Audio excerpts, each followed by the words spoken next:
Welcome to the National Stadium in Kingston, Jamaica. It's a Ray and Nephew Jamaica Premier League playoffs.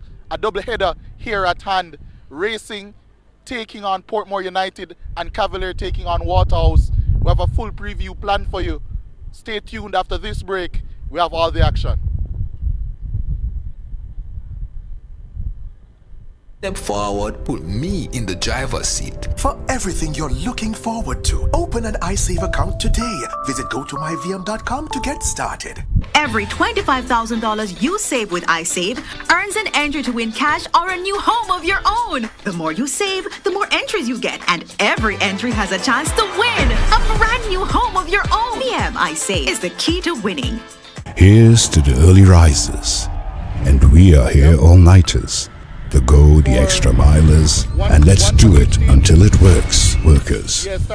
People who are powerful, because they power through, day after day, challenge after challenge. You see, true power is not something you can buy or collect. It's something that starts on the inside, and you always know it when you see it. Sunshine Snacks Peanuts, proud supporters of the powerful. Ray and Neville, feel we culture, yo! New beginning, we winning, so share our spirit where you living, yeah. Share it! I make we all a one par, you don't know we come from far. From far, anytime we rep, feel we country. Rear rum, it have to come with we. No matter with the bad vibes. Poor rear rum, a celebration time. I feel we culture. Make we show ya Jamaican culture. Ray and Nephew, overproof from we just a do it to we culture. A CB chicken, a better way. Introducing air chill chicken. It have more flavor, you don't know what you're missing. It tastes better, full of flavor in the kitchen. Better value, better taste, better chicken. CB chicken, tastes way better. Air chilled chicken, full of flavor. Taste way better. Better value, better taste, better chicken. No antibiotic and hormone free. Have you tasted the new air chilled chicken? Or my chicken nut? CB chicken, it tastes way better. I save.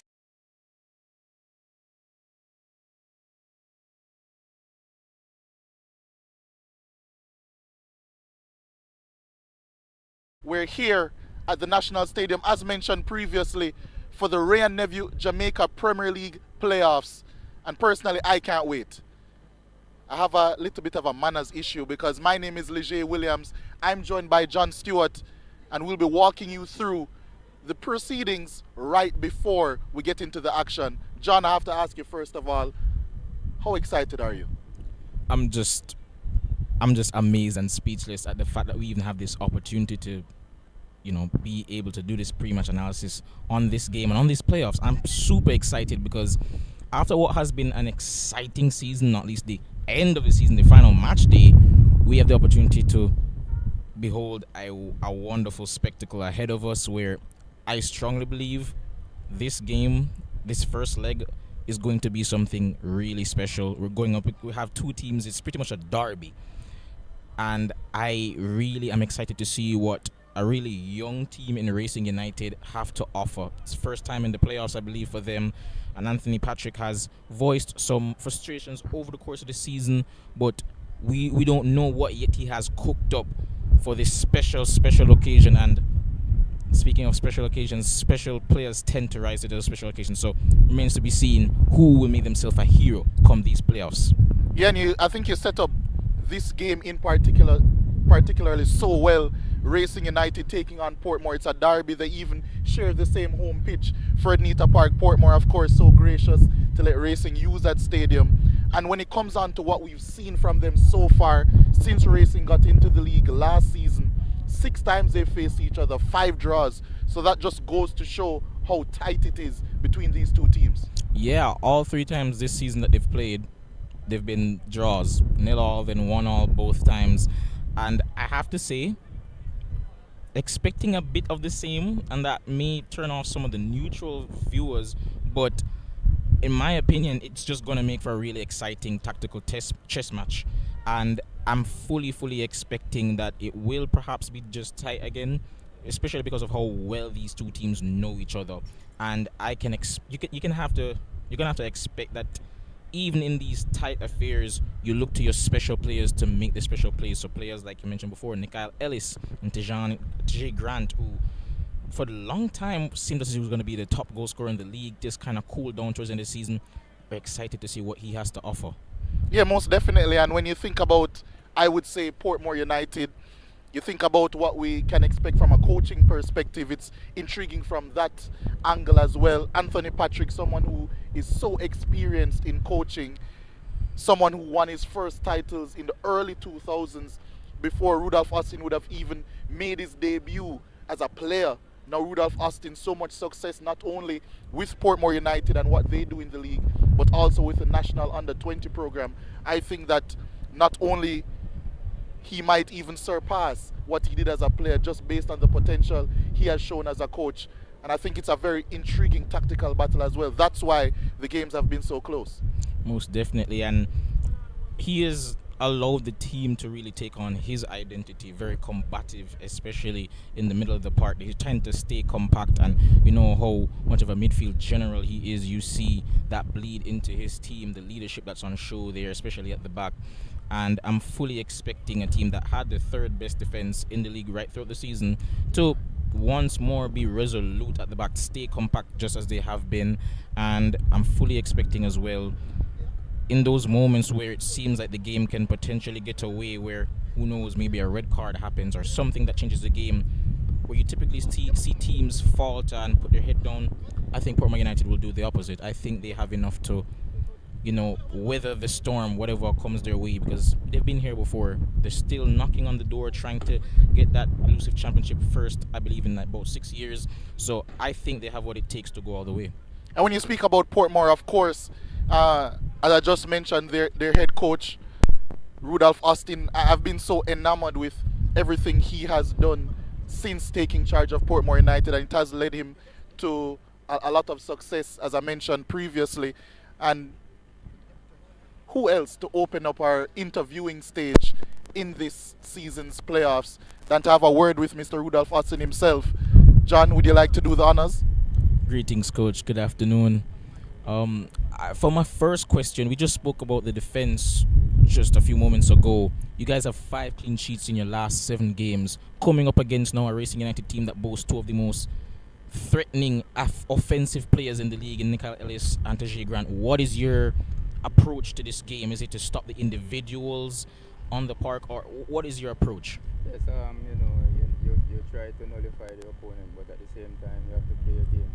You know their weaknesses and you know their strengths, and you just have to play the game, nullify them, and just express yourself going forward. And coach, it's the second season now you're heading Portmore United into the playoffs. Last season at this stage against Cavalier, it was a difficult exit for you. What have you learned from last season to bring into this one?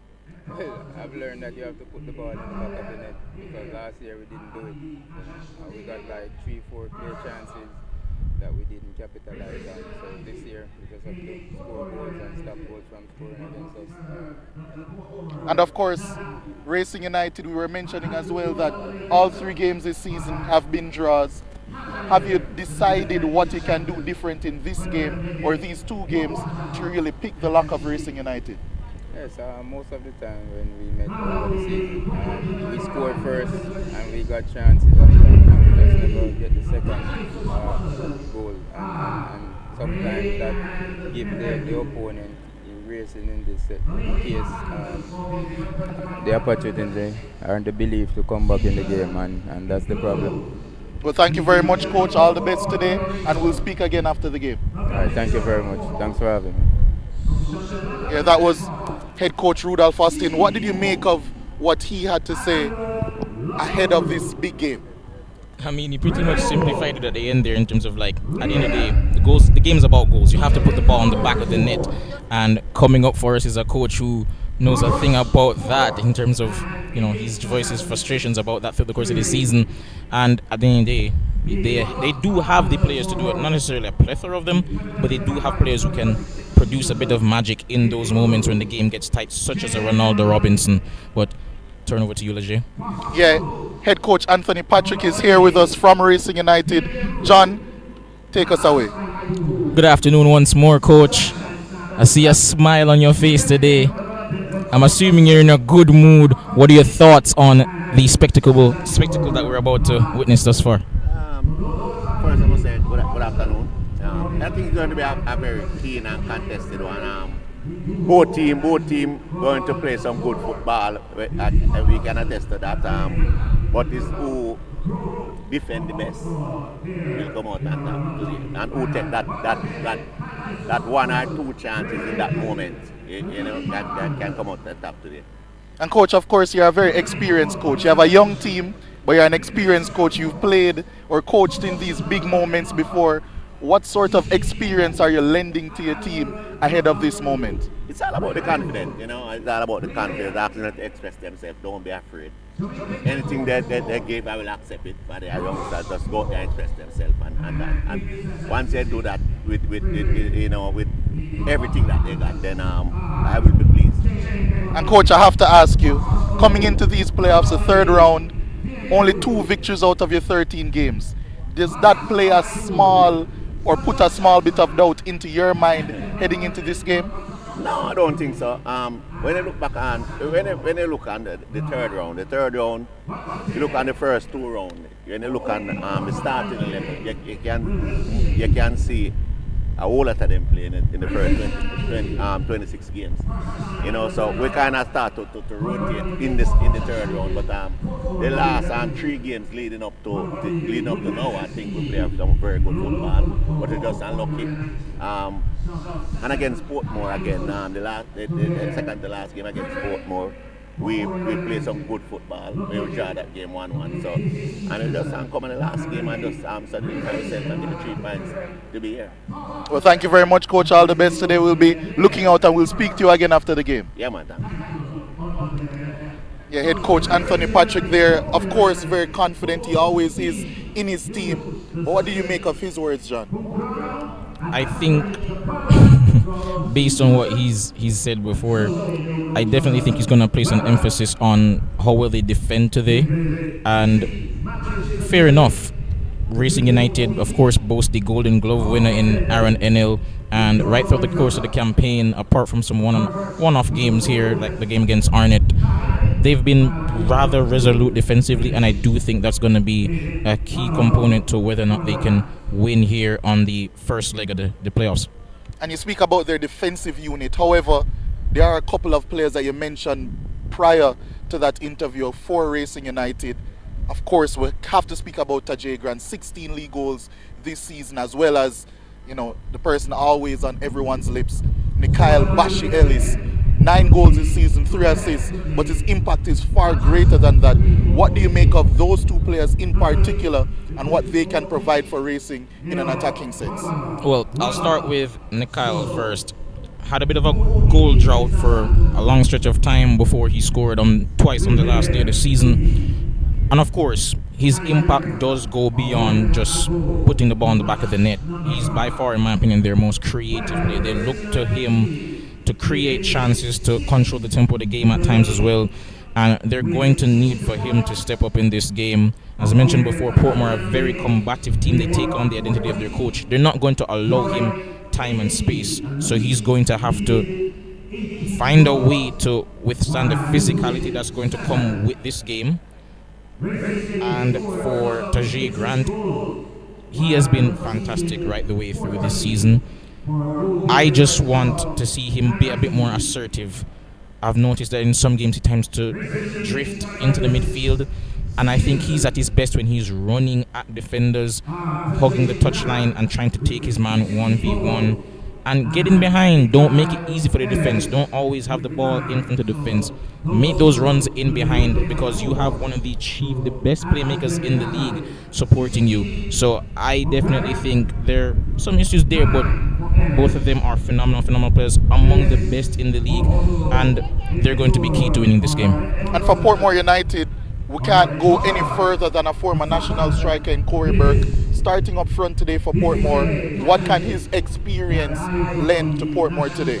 Of course, Portmore, not necessarily a young team, but they have some youngsters.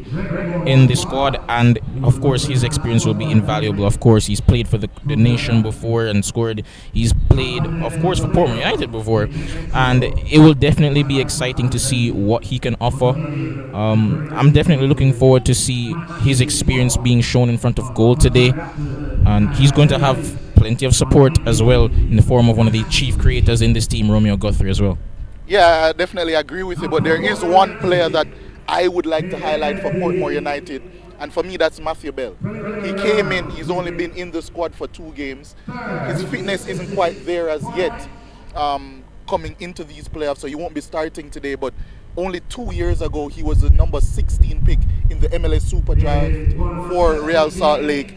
He's a player of immense quality, and I expect him to make a big impact, especially off the bench throughout these playoffs, and I do think that he has the potential to be not only a match winner for Portmore United, but a title winner as well. So that's another player I would say for Portmore United, along with the plethora of great players that they do have that can make a big impact for them today. I think also an underrated thing to look forward to in this game is the showdown that's about to take place between player we mentioned before, Tajay Grant, and also his opposing fullback today, Tariq Zimenez, who, for me personally, one of my favorite players to watch in the Jamaican Premier League. It's very rare that you see a fullback, especially now in modern football, that excels on both sides of the ball. You have some like that really good going forward, but questionable defensively. But he has been excellent on both sides, and it's going to be a test for him coming up against one of the most dangerous frontmen in the league. What do you make of that?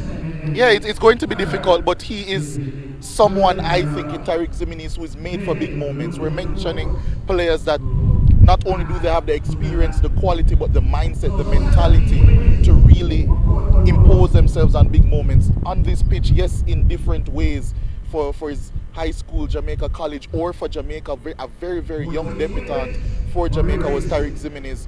I think he has all the tools to provide big moments and defend against Tajay Grant in the big moments as well. So personally for me, I think we mentioned so many players. We mentioned all of the coaching battles that could win this game. Before we leave, it has to be quick. What is your prediction for this first leg? Ooh, you put me on the spot. It has to be quick. It has to be quick, John. I'll go Portmore United 2-1. I'm a betting man and I believe in trends, so I'm going to go for a 1-1 draw between both teams. But we do have people that are going to walk us through this game. Our time, unfortunately, for now, is over. We'll head to a commercial break, and then after that, we'll have kickoff in this first leg Real Navy Jamaica Premier League playoff game. Racing United taking on Portmore United, the Portmore Derby. Stay tuned. From VM Building Society, every deposit got me here. Every step forward put me in the driver's seat. For everything you're looking forward to, open an iSave account today. Visit gotomyvm.com to get started. Every $25,000 you save with iSave earns an entry to win cash or a new home of your own. The more you save, the more entries you get, and every entry has a chance to win a brand new home of your own. VM iSave is the key to winning. Here's to the early risers, and we are here all-nighters, the go the extra milers, and let's do it until it works, workers. People who are powerful, because they powered through, day after day, challenge after challenge. You see, true power is not something you can buy or collect. It's something that starts on the inside, and you always know it when you see it. Sunshine Snacks Peanuts, proud supporters of the powerful. Ray and Never, feel we culture, yo! New beginning, we winning, so share our spirit where you living, yeah. Share it! I make we all a one par, you don't know we come from far. From far, anytime we rep, feel we country. Real rum, it have to come with me. No matter with the bad vibes. Poor real rum, a celebration time. I feel we culture. Make we show ya Jamaican culture. Ray and Never, overproof from we just a do it to we culture. A CB chicken, a better way. Introducing air chill chicken. It have more flavor, you don't know what you're missing. It tastes better, full of flavor in the kitchen. Better value, better taste, better chicken. CB chicken, tastes way better.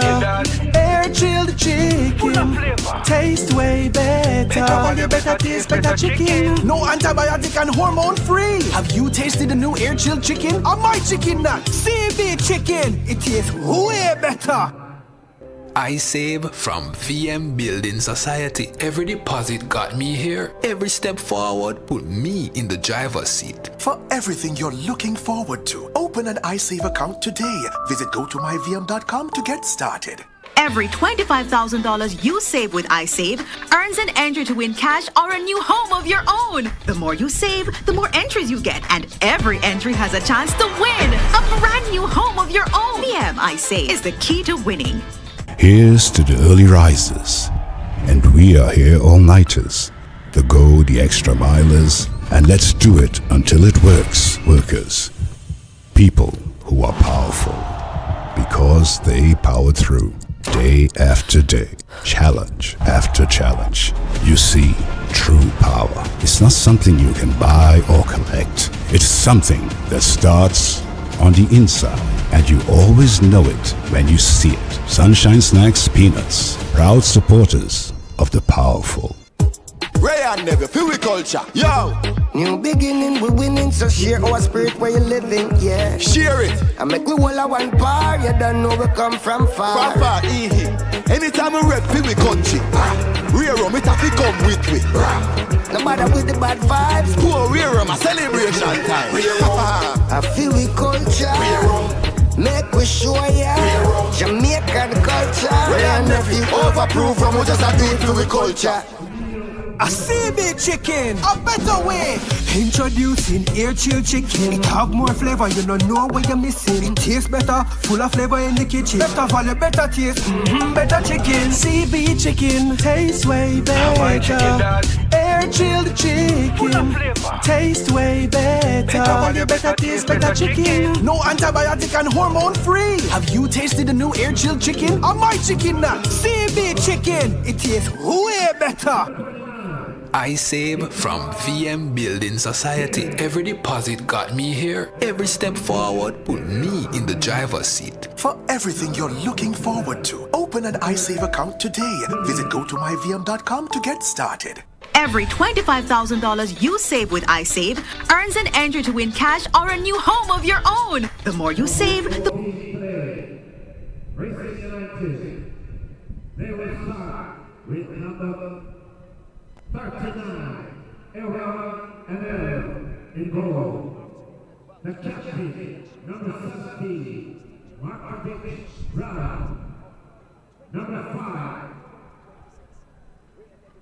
5, Adane Nish. Number 7, Tajay Grab.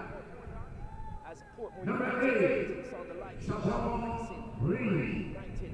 Damar, it's a matchup that you playoffs with. Your thoughts on what you're expecting? I'm expecting a good game. I'm expecting a close encounter. Both these teams would have played over the course of the season, and it's very difficult to separate them. So I think it will be a good game. And of course, these teams, I mean, if one team at the training ground kick a ball, it will go to the training ground, and they share the same home field. So you would think that it's both teams know each other, and it should be an interesting and a good encounter. Well, you'll have to go back 1 year and 6 days, 371 days when we had a winner in this encounter. Everything has been almost stalemate. May 4th was the last time that a winner was crowned from this matchup. A 2-0 win for Portmore. Yes, same thing I was saying. It's been a while since one team got the advantage over the other. So this is what you want in football: close encounters, and no better stage to have it more than the quarterfinals of the biggest competition in the English-speaking Caribbean. Oh, definitely. Tonight's Jamaica Premier League playoff presentation is proudly brought to you by our valued partners who continue to power the growth of Jamaican football. Special thanks to Ray and Neville, the official title partner of the Jamaica Premier League. Visit Jamaica, bringing the spirit of Jamaica to the world. As the two teams walk out to the fantastic pitch we might add here at Arthur Wint Drive. Damar, we expect both coaches to come into play. Anthony Patrick, a seasoned veteran. Rudolph Austin, despite having a national team under his belt at the moment, still young in it. Yes, definitely. And when you watch the Portmore team play, it's like you're watching Rudolph Austin play. They're normally very physical and they're all about their business. Coach Patrick, any team that he uses, you can see the same style of play. Same when you even watch schoolboy football, if you are a fan of schoolboy football in Jamaica, it's the same thing that you see St. Catherine I play. So it's both coaches looking for success this evening. The run of form you might question a bit for Portmore. Their last 5 games, they have 3 wins in that compared to Racing only having 1 win in their last 5 outings. Will that affect this afternoon? I mean, yeah, Racing went off the boil a little bit. The last win they had was against my team, actually, the team that I'm a general manager for, which is Spanish Town Police. So, you know, they say you're good as your last game. So they were very good against us. Portmore, on the other hand, coming in with a better track record per se. But again, when you're in the quarterfinals, 2-leg, it's not about what happened in the past, it's about what's happening on the field now. Well, after 39 games, the points not that far from both. 66 points saw Portmore finishing in the 3rd position, while 60 points for Racing made them finish in 6th. We look at it and we say, Racing was in 2nd at some point in the season. A fall for them, still ending up in the playoff spot, but still, points-wise, very close. Yes, very close, and it's a big achievement for Racing. Let us not forget that it was just last season that they came into the Premier League. So being in the top 6 is an achievement, and I'm sure being in second all seasons, at one point in time in the season they were leading, they'll be looking at, you know, the main thing when it's playoff time is that you get into that top 6. Doesn't matter where in that 6 you fall, you need to get in there in order to win the final. So they are in the 6, so they're looking to move forward now. We also want to acknowledge our league partners, CB Foods, Admiral Sports, the Sports Development Foundation, that's the SDF, and the club partners supporting our playoff teams include Chemtech, proud partners of Portmore United, Sagicor, supporting Racing United. We have the Racing starting 11. In goal is the man with the golden glove, number 39, Aaron Enel.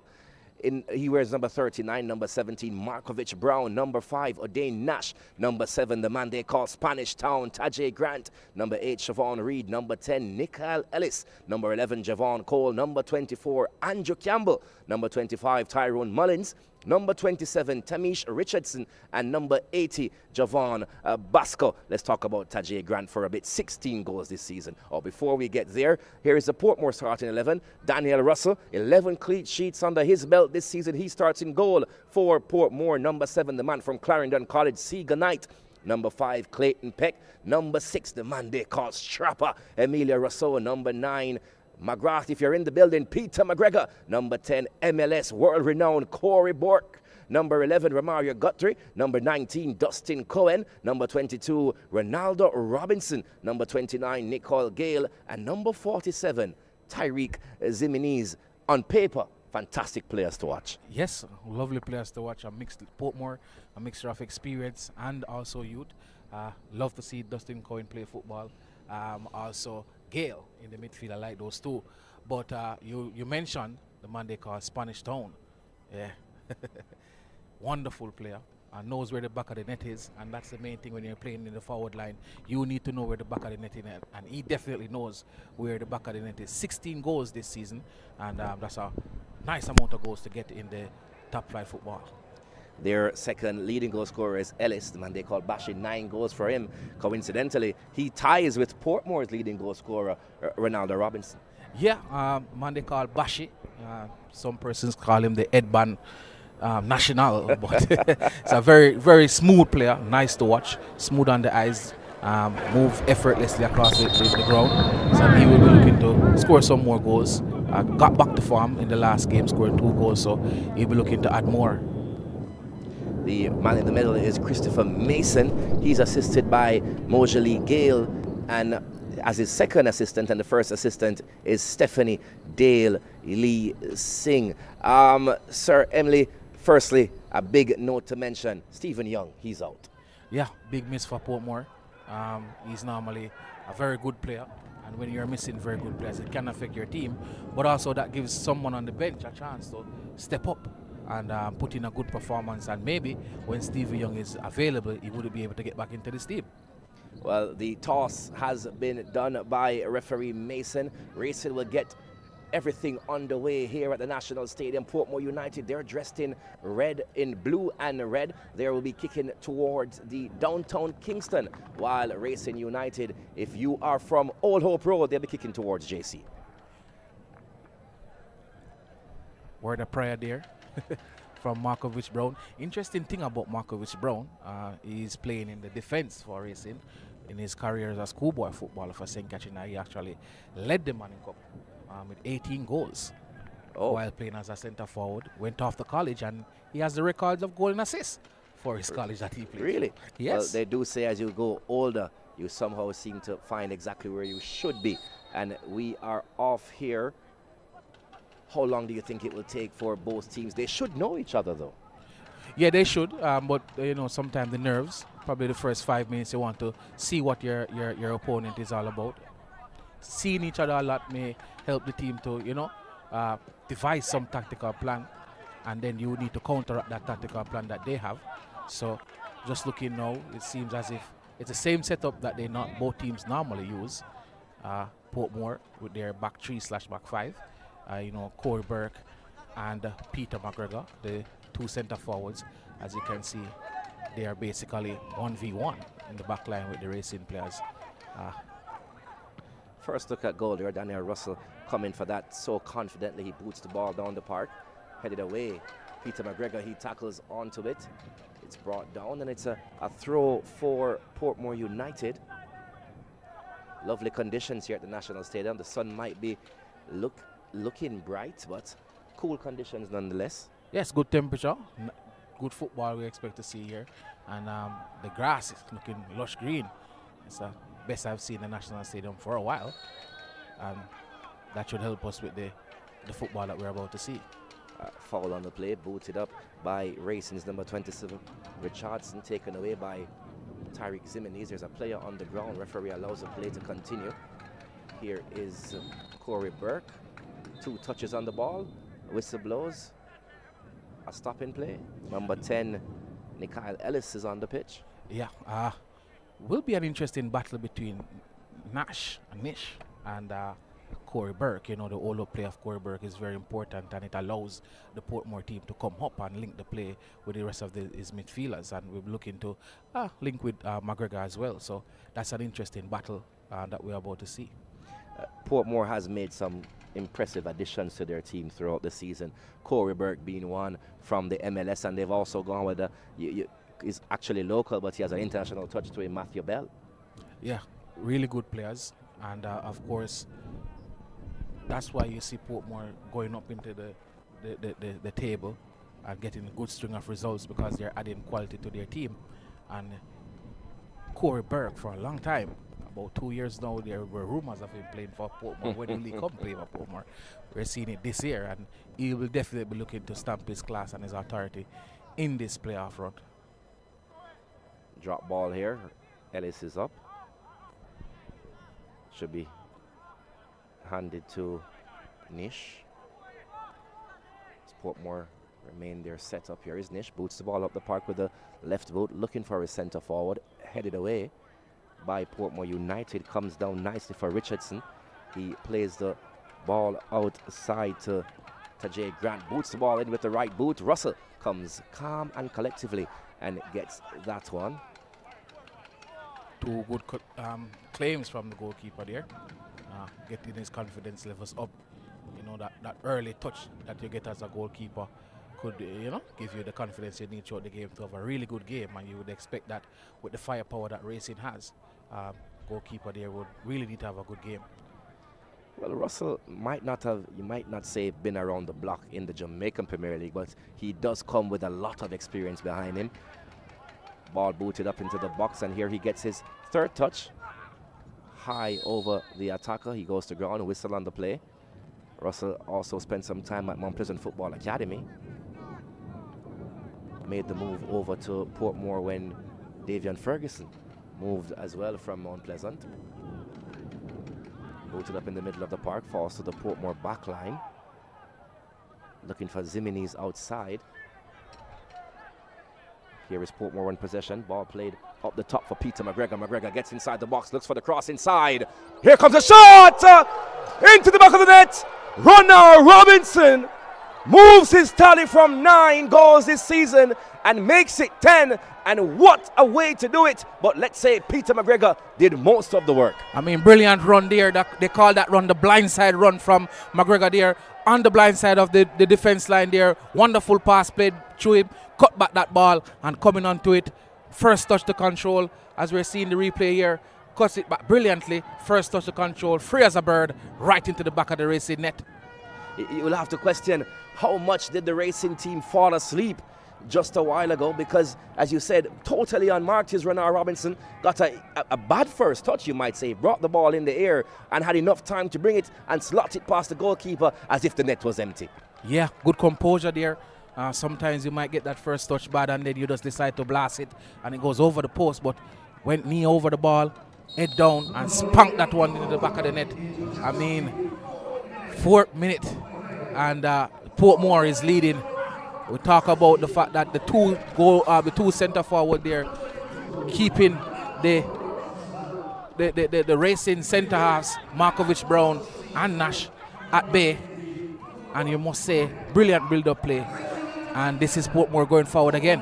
Here is Portmore here is a goal scorer. Renard Robinson has 2 around him. He turns it back, looks inside. Oh, that's actually not Renard Robinson. Here is Corey Burke. Ball played over.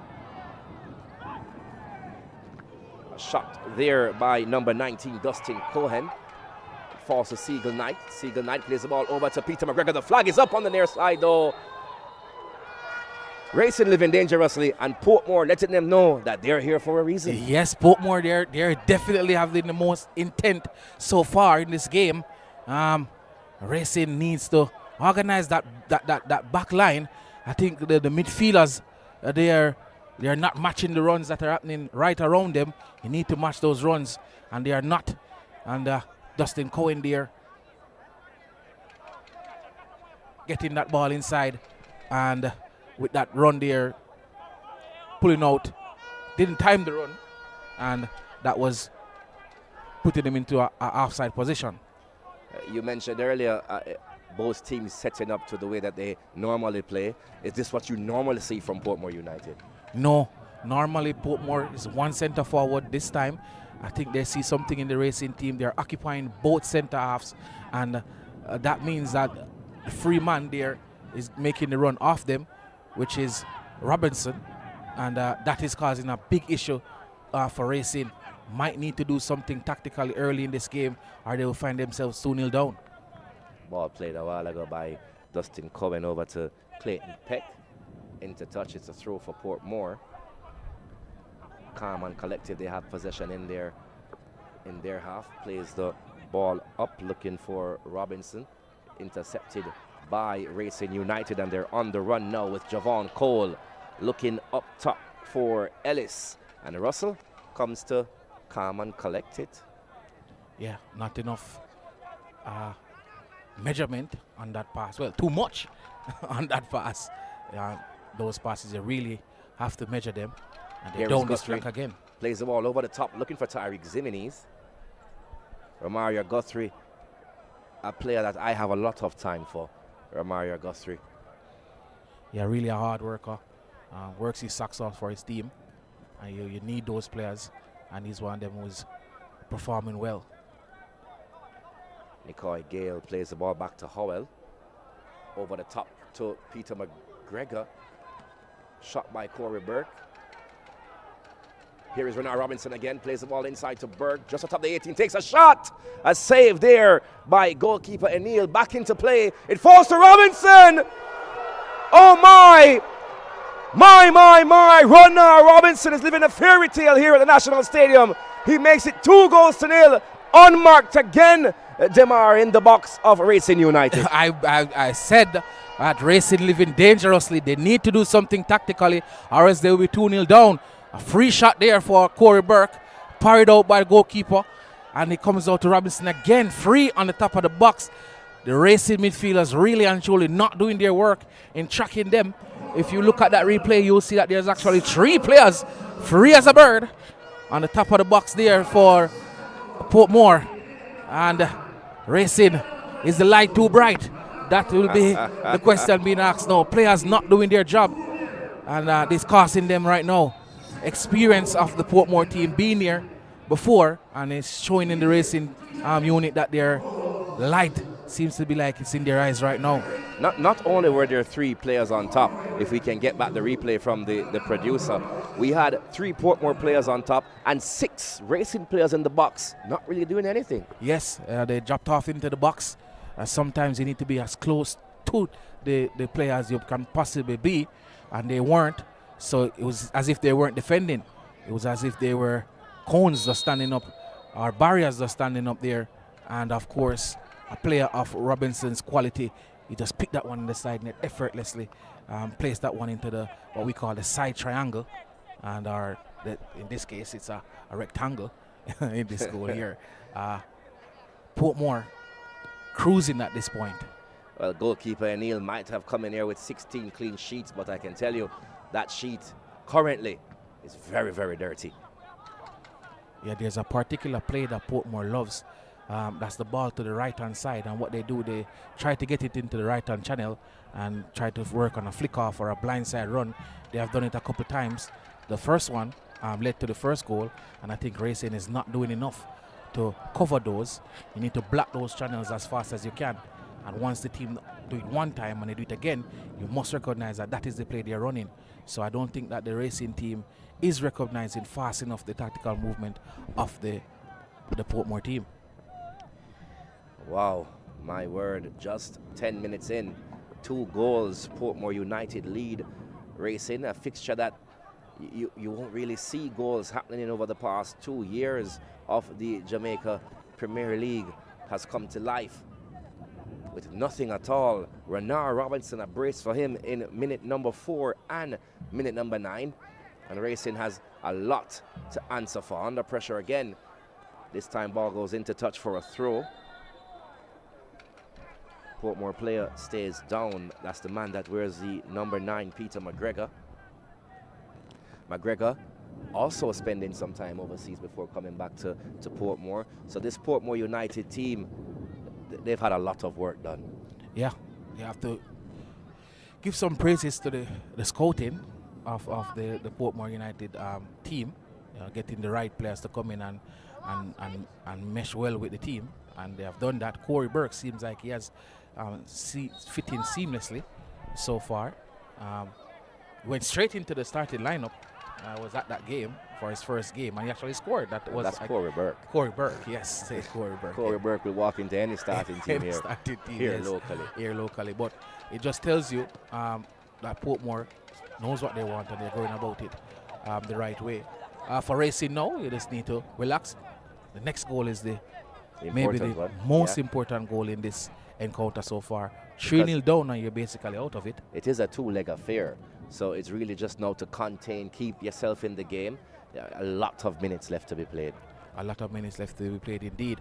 At this point in time, you want your 2 central midfielders just to sit in front of you for the next 5 minutes and see what's happening. And then you'll be able to be a little bit more expansive. Right now it's about batting down the hatches and then trying to expand after that. Ball played up the park by Emilia Rousseau, headed into touch. It's a throw for Portmore on the far side. We're in minute number 13. 2-0. Portmore United, they lead this one. And all of a sudden, the form book is just thrown out the window. Well, in some aspects, if you're looking at the clash between these two teams, yes, but Racing has had a horrible last 5 games.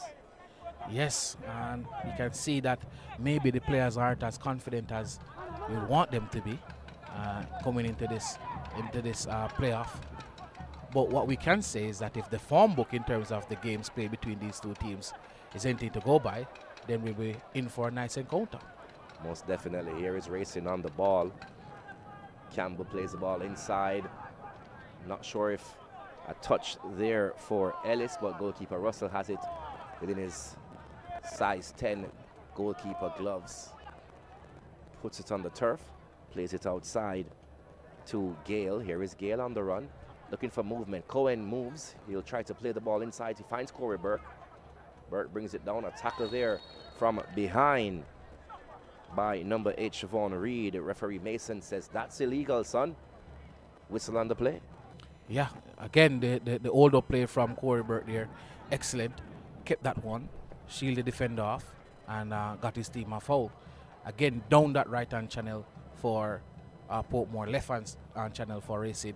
Portmore seems like they're trying to see if they could get another one down that channel.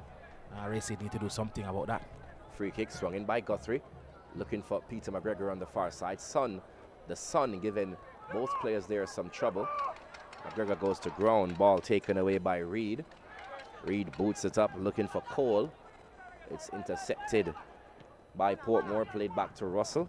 Russell plays the ball outside, looking for Gale. He does bring it down, plays it inside to Guthrie. One-time passes by Portmore from Guthrie to Cohen. A push in the back off Cohen by Nish. Another whistle on the play. Portmore there playing to the goalkeeper. 2, 3 quick passes, and then they were in the middle third trying to get into the final third. That foul was much needed there to stop the play. Here is Corey Burke, a lovely turn by him, looking to go on the dribble, had 4 players around him. He loses out, and all of a sudden Racing has a chance to counter. Ball played over to Tajay Grant. Just too much on that one. Ball into touch. Yeah, Racing there in quick transition. Bashi there needed to weigh the pass a bit. Take some off that one. Too much on it. Didn't connect with Grant, and ball went out of play. In the 16th minute, 2-0 is the score. Portmore still pushing for more goals, we must say that. No, you'd have thought that they'd have taken their foot off a bit and get into the game, but they have not allowed this Racing team to settle at all. Can Racing spoil the party though? Here they are with possession on the far right-hand side. As the drums come to life here at the National Stadium, ball is swung into the area, cleared by Tyreek Zimenez and falls to Campbell. Campbell carries the ball outside to Grant, who looks for a square inside, and Racing win a corner kick. Yeah, Racing putting a few passes together, trying to unlock this Portmore defense. Again, it's a kind of a mean defense. You're talking about 11 clean sheet for the goalkeeper, so it's very difficult to score on them. Portmore, as you mentioned, really on the front foot, trying to get more goals, PSG-like, trying to see how much they can get and kill this game off from the first leg. Corner, swung inside, looking for that near post. Almost gets there, but Cohen is there to save the day for Portmore. He clears the ball, and here goes Portmore United. There's from where we are sitting, a touch on the back of the Achilles of, I think that's Emile Rousseau. He goes to ground. That was actually number 5 for Portmore, Clayton Peck. A foul on the play, and Racing gets to calm down the game a bit. Yeah, trying to get a foothold in the game, Racing. You want to take advantage of your set pieces. That one bubble inside the box. You know, anytime the ball is, they said don't let it drop in the box. So, you know, anything can happen. The fumble or anything can happen, and then they'll be closer to the Portmore score. So Racing trying their best to get into this game. They need to forget about the first 80 minutes and try to play quote-unquote Racing football. Well, as a player is down and the medical team has been summoned, still trying to see if our producer can give us that first goal, the second goal that Portmore scored, to just show you the levels of not marking by the Racing team. It's almost, I know it's their first time in the playoffs, but they have to understand that whatever happened in the first 39 games of the season, it's now business time. Yeah. And we look here is the goal. Ball played inside. Well, that's the offside goal. Hopefully we can get it and we can see just how, I'm not sure if it's communication or if it's just really wondering. At shell shock, some might be coming to the National Stadium and playing. I can tell you, if you're a local player, is not an easy thing. Yes, not an easy thing, and especially if it's your first time.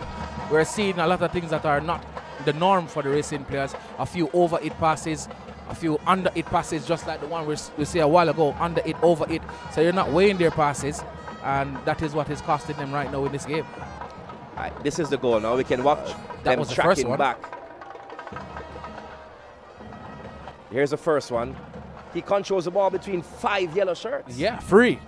As I said, free as a bird in front of the Racing goal. And again, this is player football. There isn't a next week where you can actually come back. You can be out in this first leg if you go 3-0 down. Most definitely. Yeah, so Racing there need to pick it up a bit. And they're trying here. They are on the run. Ball played outside. Right. Square comes inside. Goalkeeper Russell misses it.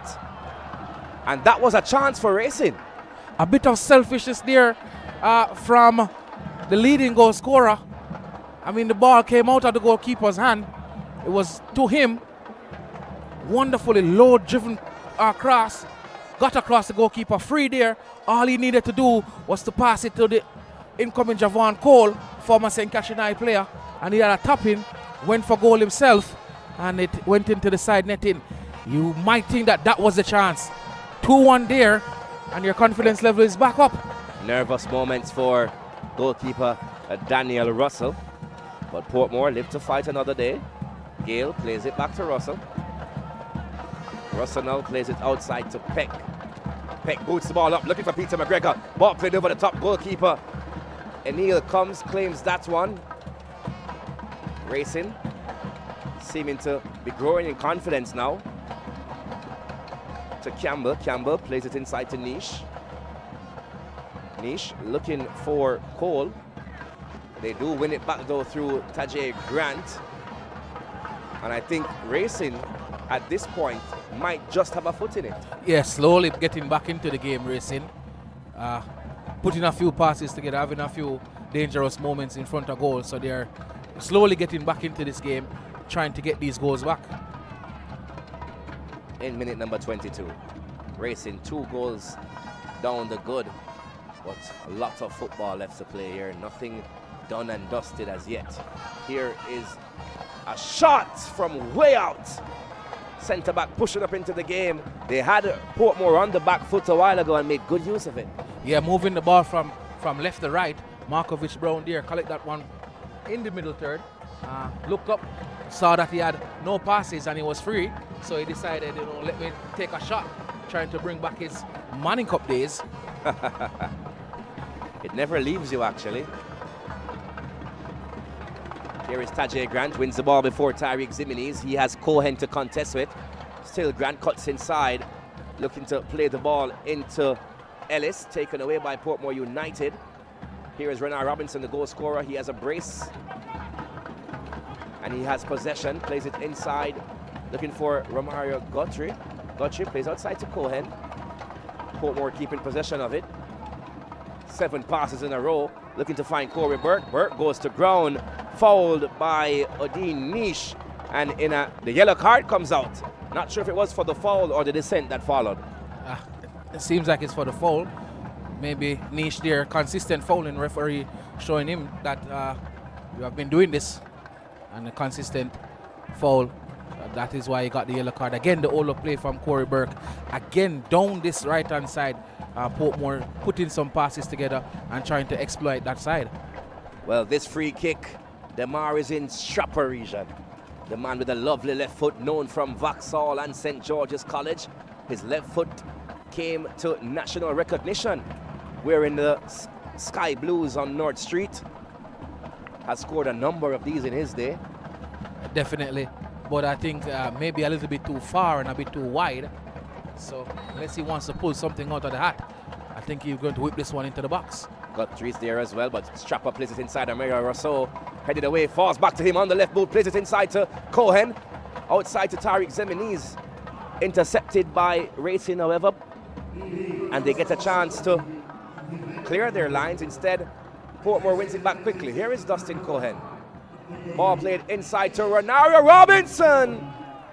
When you're on a hat trick, you can do things like that. Got the time. That's the only reason he can get away with that. Yes, got the time on the space and at the edge of the box. Decided to kick through that one, just a bit high and a bit wide as well. But you have to say Portmore looking like they will be adding a third to the scoreline. Racing got a foothold into the game, and Portmore getting back that momentum from them. Well, despite the 2 goals to nil, we're in the 25th minute. You would say you give the first 15 minutes to Portmore. Racing has somewhat tried to come back these last 10 minutes, and you must say that the next goal very important. Yes, very important. And both teams look like they will get that next goal. Racing just needed to tidy up a bit more into the final third in terms of the connection of their passes. Ball is played inside by Racing onto the boot of Richardson. He goes to try to play the ball over the top. The ball is hit into the face of the captain, Siegel Knight. He's down and the medical staff comes running out. Yeah, Ed Injadair, referee, doing well to stop the game right away and get the medical staff on the field. So Racing getting back as a foothold into this game and trying to get that next goal. You would think that they will tell themselves a clean sheet from here. The sheet is already dirty, but the next rest of the game, you're looking at the next 65 minutes left in this game in regular time. Keep a clean sheet in this 65 minutes and try to get at least one, and then you come back on Sunday. Yeah, because you always add there is a second leg. The most important thing for Anthony Patrick now is to not to concede again. Yeah, very important. Because even if you get one back and you concede again, that's 3-1, and you come into Sunday needing 2 goals. So it's very important. No away goal rule or anything like that. So you need to keep a clean sheet from here. That's what he will be saying to his team. You know, lock the shop right now and see what we can get from the Portmore team. And of course, they have players who knows where the back of the net is. One player, that's Ellis on 9 goals, and Grant on 16. So you would think if a chance fall to any of those two, it will fall into the back of the net. Back in action here, ball booted up. Here is Guthrie, brings it down. Lovely footwork there by Romario Guthrie. Eventually, Christopher Mason comes to his rescue.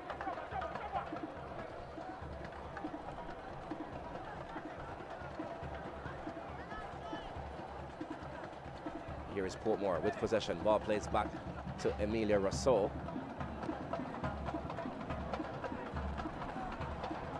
Watching Portmore all this season, I know Rousseau was a left back, playing centre back today. Your thoughts on that? I mean, they have a back three, so I guess he gives that natural that natural balance that the left footer gives over there. And of course, Nicoy Gale is also in that back line. He's known to be playing as a central midfielder, and now he's in the back three, so it shows the versatility of these players, but also the calmness that they have as midfielders and left back playing in centre position is that they're able to pass the football around. And Portmore, to me, is one of the better teams at putting down the football and moving it around. Most definitely.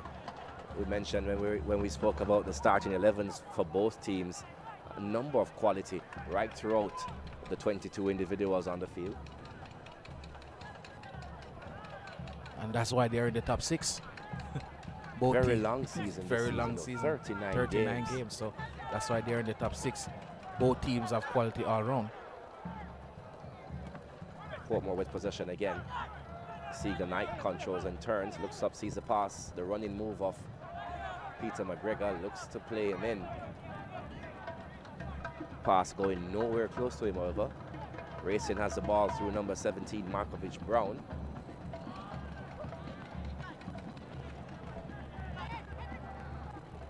Looking for Javon Cole, he goes to ground.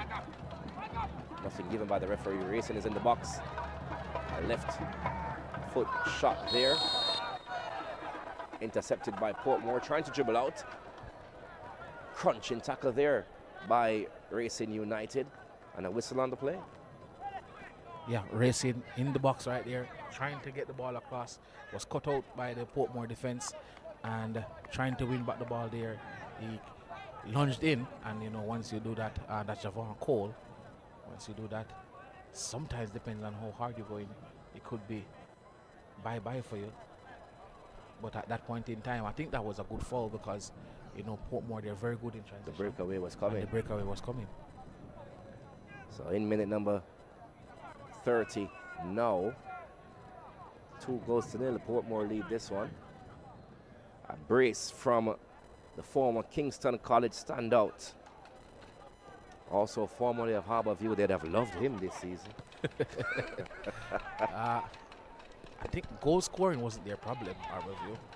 When you look at, they had the leading goal scorer in the league and the 5th leading goal scorer in the league. So, true. But quality is quality. It's better to have 3 really good goal scorers than 2. Ball booted up by Portmore, taken away by Racing. Plays inside. Racing getting some more control of this one through Reed. He plays the ball over to Campbell. Campbell plays the ball diagonally all the way across to Richardson. 6 passes on the trot for Racing now. Coming back into the game. 15 minutes to go until the break. Can they find something? Here is Campbell. Campbell over to Basco. Plays the ball inside. Possession given away, and Portmore there. Now go on the bike. Bit slow in transition was Portmore. Yeah, a bit slow there, but a good tackle there from Markovich Brown. Racing moving the ball side to side, trying to find that space, but that Portmore defense really compact right across the 18-yard box. So all they had to do was to go side to side, can't penetrate around in through that defense line. So they're trying to go around it.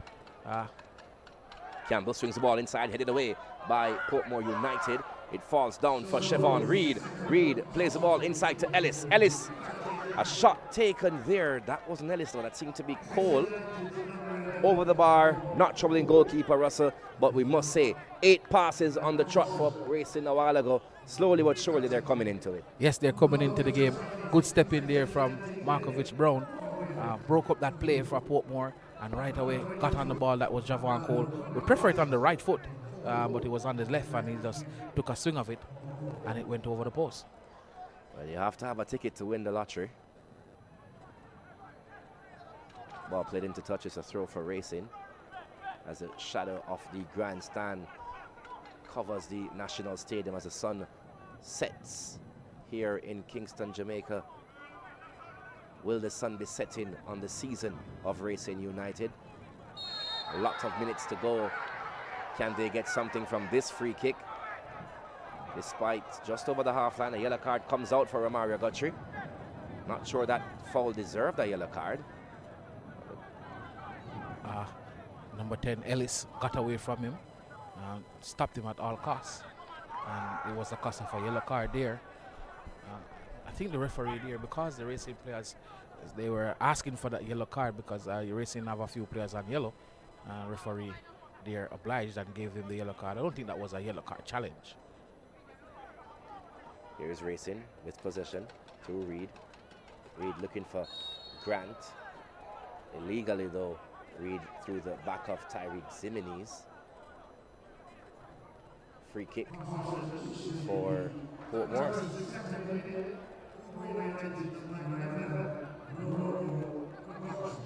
A lot to play for here at the National Stadium. The winner of this takes on Mount Pleasant Football Academy. Yeah. Doesn't matter who you take on, you want to win and get into the semi-final. So here's Robinson, some step overs by him. Tries to swing the ball inside with the left boot. Hits the body of the number 27, Richardson. Portmore wins themselves a throw. Yeah, and Portmore down this left-hand side. We don't see them a lot down there. Normally they're on the right-hand side, trying to see what can happen on this left-hand side with this throwing. Ball thrown inside. Corey Burke gets ahead to it. Here it's Guthrie, takes a shot. Just wide. Again, a free player on the top of the box. A lot of Racing players inside the box, and then a Portmore player, Guthrie, being able to just walk onto the volley right there. Free as a bird again. Should have done better with that, I think. It's a very difficult technique to master, that one. Probably one of the hardest shots to score from. But once you catch it pure, then you're good to go, but not the best technique there. Here's Cohen. Cohen plays the ball up, looking for Peter McGregor. McGregor gets a boot to it, however, tackled off it by O'Dane Niche. Racing now have the ball through Ellis. Ellis plays the ball outside to Campbell. Back to Ellis. Here he is inside the center circle. Still Ellis. Finds a pass now to, I think that's Basco. It's actually Cole. Racing, getting some touches, getting that repetition. Game plan slowly coming in.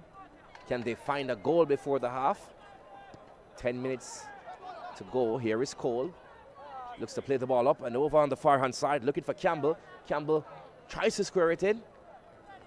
Did so illegally as the ball has gone over the line. It's a goal kick for Portmore. Yeah, very difficult to penetrate through the middle of the Portmore United team. And they're very compact in defense, so you have to go around it. So I think that Racing needs to, the left back and the right back needs to do a bit more overlapping to give that width down each side, and they'll be able to get the ball inside the box. It's very difficult to play through Portmore. Russell boots it up. McGregor goes for the jump, swings the arm into the face of the Racing United number 80. That's Javon Basco. Goes to ground. Referee comes across to see if all is well.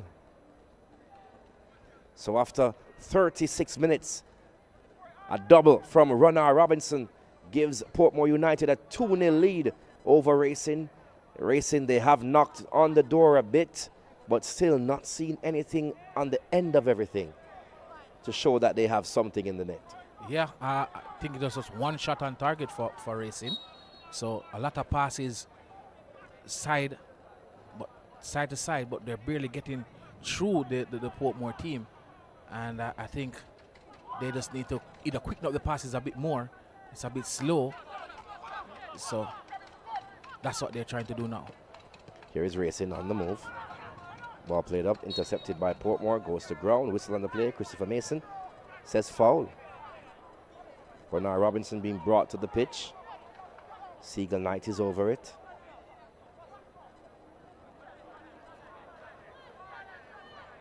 And after 15 minutes of brilliance here at the start, we can see now why so many of these matches between these two teams has ended in draws. Yes, and I think the surprise at the start of the game that I think Austin would have pulled on Coach Patrick with those two centre forward playing up.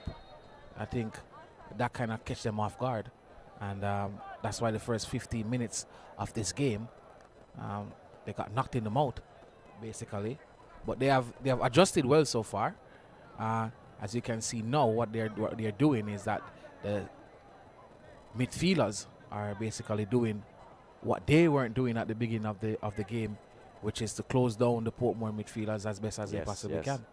And Racing do have the quality to get back should they need to. But here's Peter McGregor, plays the ball inside. The head went up. A little bit too much on that one. Portmore still have possession through Renard Robinson.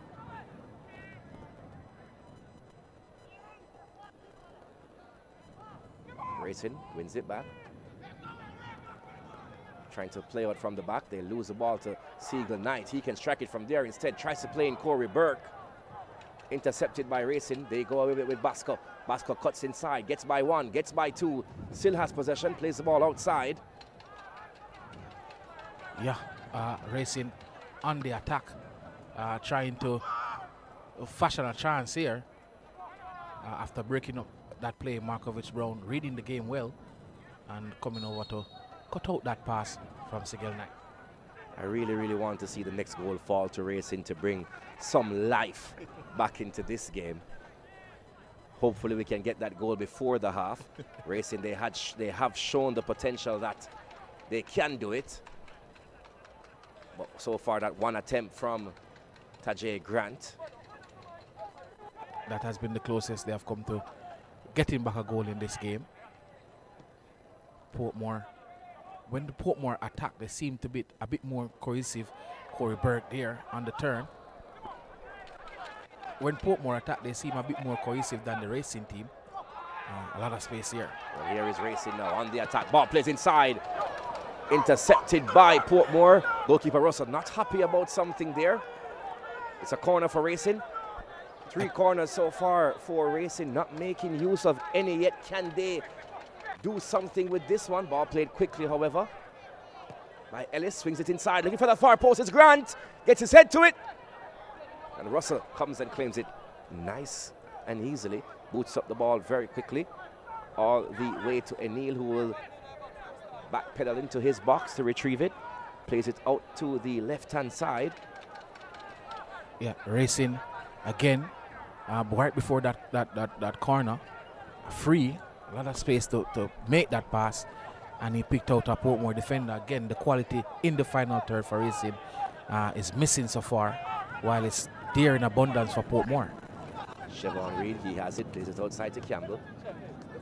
Racing with possession. They have had more possession in the past 5 minutes, we must say. Boots the ball inside. Russell comes and claims it.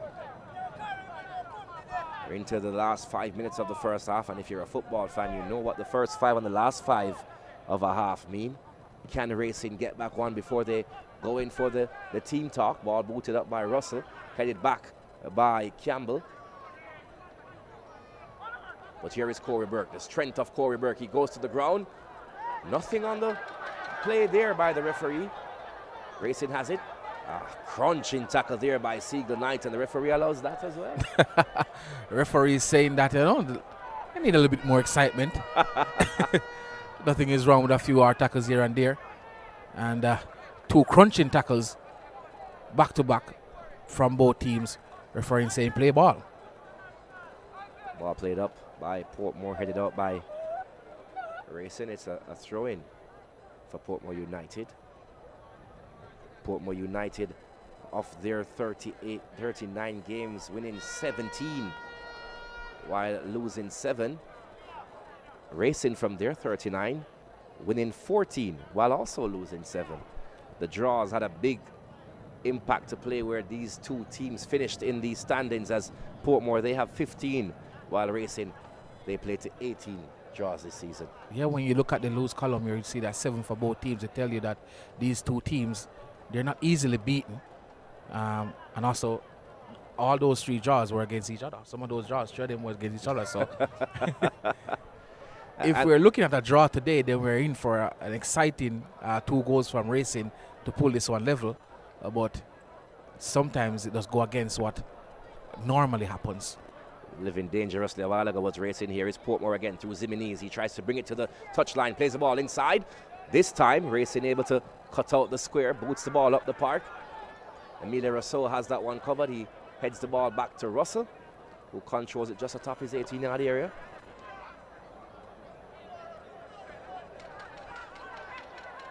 Into minute number 43. And what we saw a while ago is different from what we had in the first opening areas of the game, where Racing got back in their numbers, and not just got back, but was very organized. Yes, you saw them getting back, but this time getting back and being back in terms of being close to your opponent. So when the ball was cut back there, you see Nash was in prime position to just win that ball and play out. Again, I said that the first 15 minutes seems like he hit Racing, and now they are finding themselves back into the game. But now it's about connecting those final passes in the final third.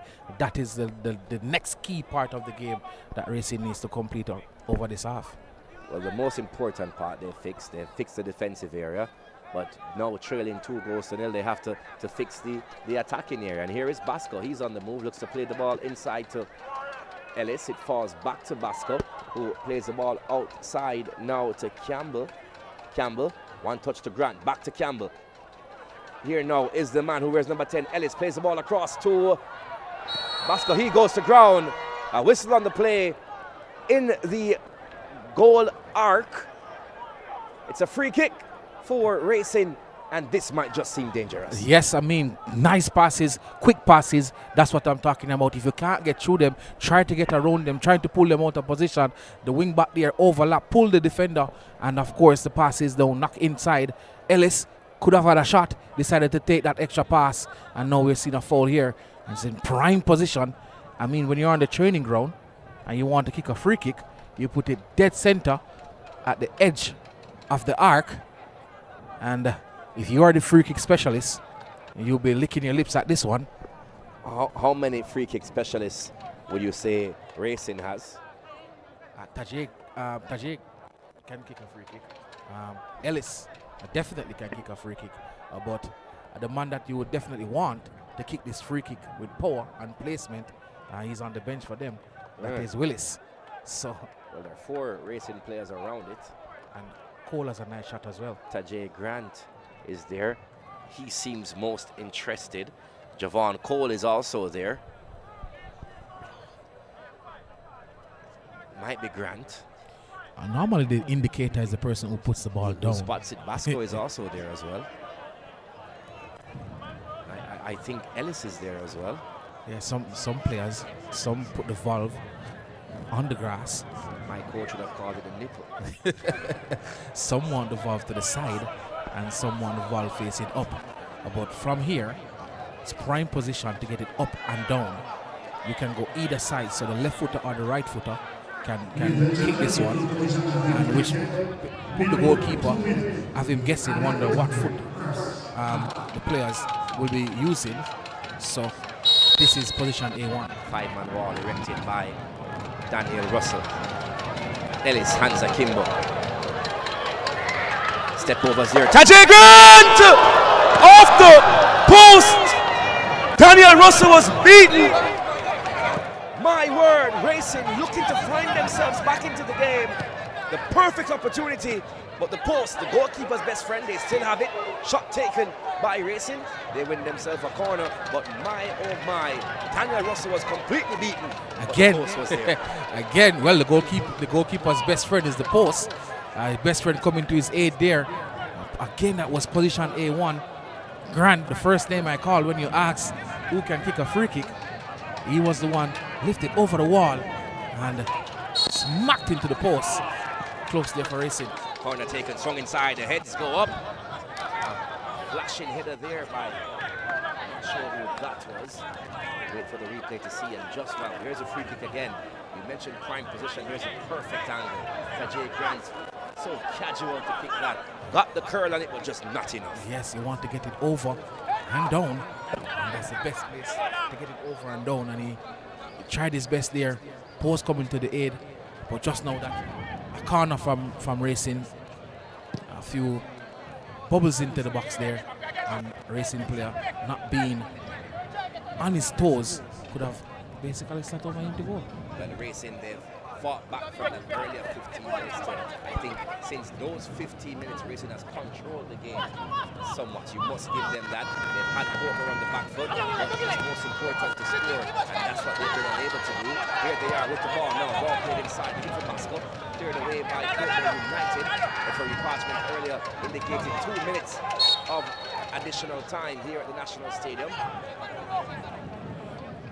Racing definitely, since that first 15 minutes, is controlling the territory in this game, or the territory in this game.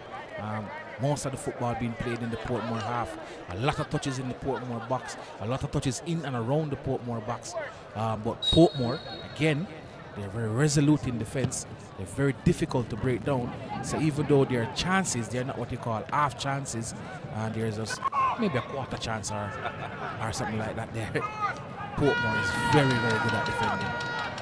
Dustin Cohen plays the ball out to Tariq Zimenez, who tries to put the ball through the legs of Andrew Campbell. Major League Gale, her flag goes up indicating a throw for Portmore United. Here is Renard Robinson, cuts inside, gets by his defender, plays the ball outside to Cohen. Cohen plays the ball inside, looking for Corey Burke, headed away by Racing. Oh wow, dangerous play there by the defender from Racing. That's the number 80, Vasco.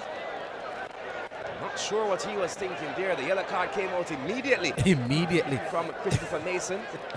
Dispelling all chance of that being a red.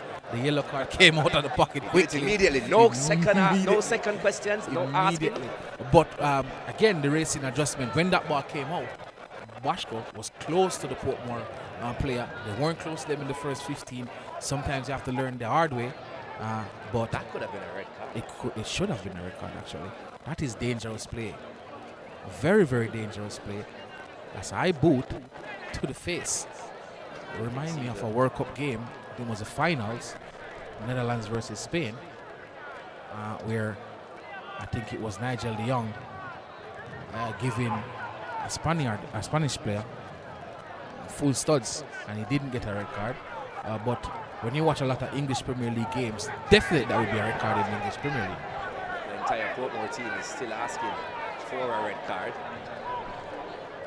The hand is up by Christopher Mason, indicating that it is an indirect free kick. So yes, dangerous play, which would then mean that there was no contact with Romario Butcher. And I think that's the only thing that saved Bashko from being on the field still. Yeah, saved by no contact. By no contact. I was about to say Bell because I was wondering if he hit Bell, but I was checking if it was Bell who got that foul for him. There's a free kick, exact position that Racing had there a minute ago. Around this is Emile Rousseau, Tyreek Simonis, and the referee has retracted. I'm not sure he showed the yellow card again. I'm not sure. Maybe he had it out and didn't show it. Oh, well. But he's after finishing up a little bit of work there. And when you have a football team, and Sigel Knight, there's a free kick on the edge of the box. Ziminis is there as and well. Ziminis is there, and Sigel Knight is Corey Burke is there as well. And Sigel Knight is nowhere near. The free kick tells you the quality. Roll off to Burke. Burke takes a shot. Very tame shot by but it was an indirect. So that's why they needed the roll. Yeah, that shot reminds me when I'm playing some Sunday evening ball. You try your best to kick that one hard, and then the goalkeeper controls it and say, I wonder who throw that one. After 45 minutes here at the National Stadium, the score, Portmore United, 2 goals from Renard Robinson in the 4th and the 9th minute. Ensures they go into the changing room leading 2-0. And yes, tonight's Premier League playoff presentation is proudly brought to you by our valid partners who continue to power the growth of Jamaican football. Special thanks to Ray and Neville, the official title partner of the Jamaica Premier League. And Visit Jamaica, bringing the spirit of Jamaica to the world. We also acknowledge our league partners, CB Foods, Admiral, the Sports Development Foundation, the club partners supporting our playoff teams, Chemtech, proud partners of Portmore United, and Sagicor, the supporting partner of Racing United. So after 45 minutes, 2-0, and you can say a game of 2 halves. Yes, a game of 2 halves there in the first half. Racing did not know what hit them early, and they made the necessary adjustments, got back into this game, hit the post, had a wonderful chance to go 2-1 down. 2-1, yeah, they will still be 2-1 down, but they had a chance to pull one back. Racing trying their best to get back into this game.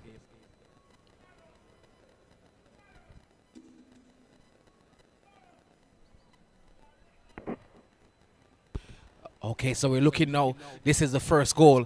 Pull back there, coming onto it. Robinson spanked that one right into the side netting, and that was 1-0 Portmore early in this game. Down that right-hand side, Robinson coming on the edge of the box, collected that one and showing off his dance move as best as he can possibly dance. And Portmore leading 1-0. Robinson almost surprised that he had so much time in the Racing goal area. A bad touch by him. I think the bad touch actually set him up for that finish. Yes, popped it up a little bit and allowed him to get his knee over it. And he got his knee over that one and then spanked it into the back of the Racing net. And Portmore 1-0 up at this point. Looking now at the offside. Lovely ball over the top from Sigel Knight. Still could see Racing not defending properly. If you look here again with this goal, look at the number of this player, the number of yellow shirts in the box. Just not doing anything. Here's a save again. 1, 2, 3, 4, 5, 6 yellow shirts in the box. And that cost them. That shot there, come out. Goalkeeper saving that shot from Corey Burke. Went out. Ball pulled back.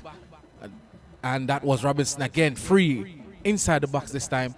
And got that one into the net. Racing trying their best to come back into this game. Chance here for their leading goal scorer. Should have passed, in my opinion. However, he tried to find the back of the net from basically the touch line or the goal line He didn't only find the side netting. A frustrating Javon Cole there. Markovich Brown, this one takes a shot from way out, all over the ball there. Went over the post, trying to get over that one and hit it on target, but he didn't. Again, Portmore coming forward, shot over the post. So both teams showing that they are not afraid to take a shot from outside the box. This again, wonderful work here on the left foot, trying to place it. Didn't hit into the Portmore defender. And this is Racing again. Another shot from outside the box. And they're trying their best here to get back into the game. Shooting from all angles, Portmore. And then we see Portmore losing the ball there. Racing. This was a yellow card. A very physical first half, we must say that. I think we had a number of about 5 yellow cards being handed out in this first half. Yes, and we're seeing now the replay of that foul that was on the top of the box. And from that set up a free kick in position A1. And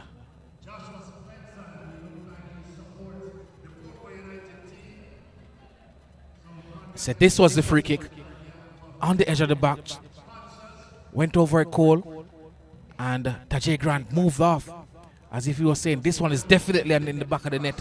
That tells you how good it felt coming off his boot. So much confidence. Yeah. And this was seemingly a dangerous play, but referee Mason was right there. So he saw that there was no contact made, and that is why he gave a yellow card. So those were the highlights of this first encounter. Racing 0, Portmore United 2.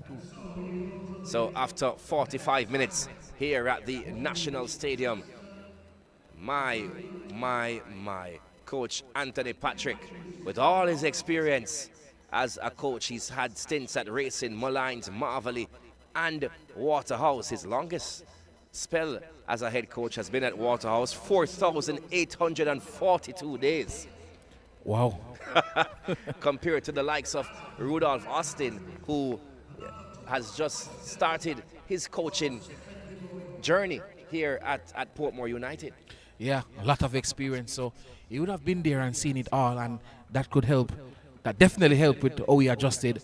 I thought that just a little bit too late, because you could see what Portmore was doing and made the adjustment when we were 2-0 down. But they do have a lot of players on the bench that can come on and do some damage. So he needs to dig into that well of experience that he has and try his best to come up with something. Some match stats for you after 45 minutes. Portmore United, they lead on possession 59% to 41. They lead in shots as well, 73 shots on target. They have 2, while Racing has 5. Racing has about 3 corners. We have 1 here. Offside calls, I saw a couple as well. Yellow cards, we mentioned 5. We have 3 here. No red cards. Maybe a red card in the second half with how physical this game has been. But for now, still 22 players on the pitch. Yeah, and of course you need to manage that as well. You need to manage that emotion. Remember that it's a next game. So even if the scoreline is the same for the Racing players, you don't need to get frustrated. Take it as it is right now. If you're Portmore, you're leading 2-0 and you get a red card, then something is definitely off.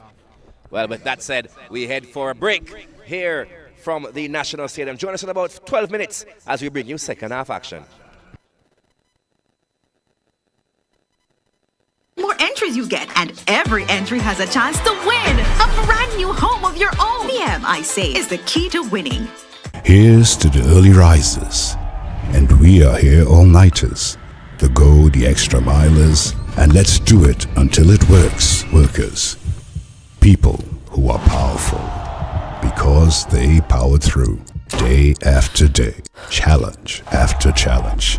You see, true power is not something you can buy or collect. It's something that starts on the inside, and you always know it when you see it. Sunshine Snacks Peanuts, proud supporters of the powerful.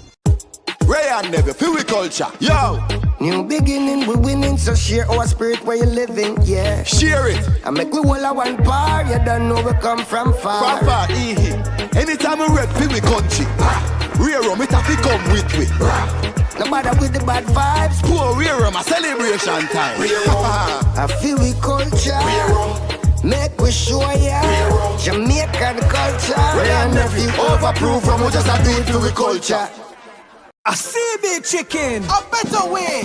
Introducing air chill chicken. It have more flavor, you don't know what you're missing. It tastes better, full of flavor in the kitchen. Better value, better taste, better chicken. CB chicken, tastes way better. Air chilled chicken, taste way better. Better value, better taste, better chicken. No antibiotic and hormone free. Have you tasted the new air chilled chicken? Or my chicken nut? CB chicken, it tastes way better. I save from VM Building Society. Every deposit got me here. Every step forward put me in the driver's seat. For everything you're looking forward to, open an iSave account today. Visit gotomyvm.com to get started. Every $25,000 you save with iSave earns an entry to win cash or a new home of your own. The more you save, the more entries you get, and every entry has a chance to win a brand new home of your own. VM iSave is the key to winning. Here's to the early risers, and we are here all-nighters, the go the extra milers, and let's do it until it works, workers. People who are powerful, because they powered through, day after day, challenge after challenge. You see, true power is not something you can buy or collect. It's something that starts on the inside, and you always know it when you see it. Sunshine Snacks Peanuts, proud supporters of the powerful. Ray and Never, feel we culture. Yo! New beginning, we winning, so share our spirit where you living, yeah. Share it. I make we all a one par, you don't know we come from far. From far, anytime we rep, feel we country. Rear rum, it have to come with we. No matter with the bad vibes. Poor rear rum, a celebration time. I feel we culture. Make we show ya Jamaican culture. Ray and Never, overproof from we just a do it to we culture. A CB chicken, a better way. Introducing air chill chicken. It have more flavor, you don't know what you're missing. It tastes better, full of flavor in the kitchen. Better value, better taste, better chicken. CB chicken, tastes way better. Air chilled chicken, taste way better. Better value, better taste, better chicken. No antibiotic and hormone free. Have you tasted the new air chilled chicken? Or my chicken nut? CB chicken, it tastes way better. I save from VM Building Society. Every deposit got me here. Every step forward put me in the driver's seat. For everything you're looking forward to, open an iSave account today. Visit gotomyvm.com to get started. Every $25,000 you save with iSave earns an entry to win cash or a new home of your own. The more you save, the more entries you get, and every entry has a chance to win a brand new home of your own. VM iSave is the key to winning. Here's to the early risers, and we are here all-nighters, the go the extra milers, and let's do it until it works, workers. People who are powerful, because they powered through, day after day, challenge after challenge. You see, true power is not something you can buy or collect. It's something that starts on the inside, and you always know it when you see it. Sunshine Snacks Peanuts, proud supporters of the powerful. Ray and Never, feel we culture. Yo! New beginning, we winning, so share our spirit where you living, yeah. Share it. I make we all a one par, you don't know we come from far. From far, anytime we rep, feel we country. Rear rum, it have to come with we. No matter with the bad vibes. Poor rear rum, a celebration time. I feel we culture. Make we show ya Jamaican culture. Ray and Never, overproof from we just a do it to we culture. A CB chicken, a better way. Introducing air chill chicken. It have more flavor, you don't know what you're missing. It tastes better, full of flavor in the kitchen. Better value, better taste, better chicken. CB chicken, tastes way better. Air chilled chicken, taste way better. Better all your better taste, better chicken. No antibiotic and hormone free. Have you tasted the new air chilled chicken? Or my chicken nut? CB chicken. It tastes way better. I save from VM Building Society. Every deposit got me here. Every step forward put me in the driver's seat. For everything you're looking forward to, open an iSave account today. Visit gotomyvm.com to get started. Every $25,000 you save with iSave earns an entry to win cash or a new home of your own. The more you save, the more entries you get, and every entry has a chance to win a brand new home of your own. VM iSave is the key to winning. Here's to the early risers, and we are here all-nighters, the go the extra milers, and let's do it until it works, workers. People who are powerful, because they powered through, day after day, challenge after challenge. You see, true power is not something you can buy or collect. It's something that starts on the inside, and you always know it when you see it. Sunshine Snacks Peanuts, proud supporters of the powerful. Ray and Never, feel we culture, yo! New beginning, we winning, so share our spirit where you living, yeah. Share it! I make we all a one par, you don't know we come from far. From far, anytime we rep, feel we country. Rear rum, it have to come with we. No matter with the bad vibes. Poor rear rum, a celebration time. I feel we culture. Make we show ya Jamaican culture. Ray and Nephew, overproof from we just a do it to we culture. A CB chicken, a better way. Introducing air chilled chicken. It have more flavor, you don't know what you're missing. It tastes better, full of flavor in the kitchen. Better value, better taste, better chicken. CB chicken, tastes way better. Air chilled chicken, taste way better. Better value, better taste, better chicken. No antibiotic and hormone free. Have you tasted the new air chilled chicken? Or my chicken nut? CB chicken, it tastes way better. I save from VM Building Society. Every deposit got me here. Every step forward put me in the driver's seat. For everything you're looking forward to, open an iSave account today. Visit gotomyvm.com to get started. Every $25,000 you save with iSave earns an entry to win cash or a new home of your own. The more you save, the more entries you get, and every entry has a chance to win a brand new home of your own. VM iSave is the key to winning. Here's to the early risers, and we are here all-nighters, the go the extra milers, and let's do it until it works, workers. People who are powerful, because they powered through, day after day, challenge after challenge. You see, true power is not something you can buy or collect. It's something that starts on the inside, and you always know it when you see it. Sunshine Snacks Peanuts, proud supporters of the powerful. Ray and Never, feel we culture, yo! New beginning, we winning, so share our spirit where you living, yeah. Share it! I make we all a one par, you don't know we come from far. From far, anytime we rep, feel we country. Rear rum, it have to come with we. No matter with the bad vibes. Poor rear rum, a celebration time. I feel we culture. Make we show ya Jamaican culture. Ray and Nephew, overproof from we just a do it to we culture. A CB chicken, a better way. Introducing air chilled chicken. It have more flavor, you don't know what you're missing. It tastes better, full of flavor in the kitchen. Better value, better taste, better chicken. CB chicken, tastes way better.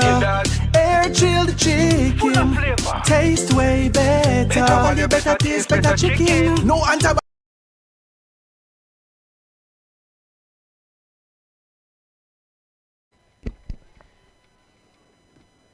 Welcome back to the National Stadium for second half action in this, the first game of the 2025-2026 Jamaica Premier League playoffs.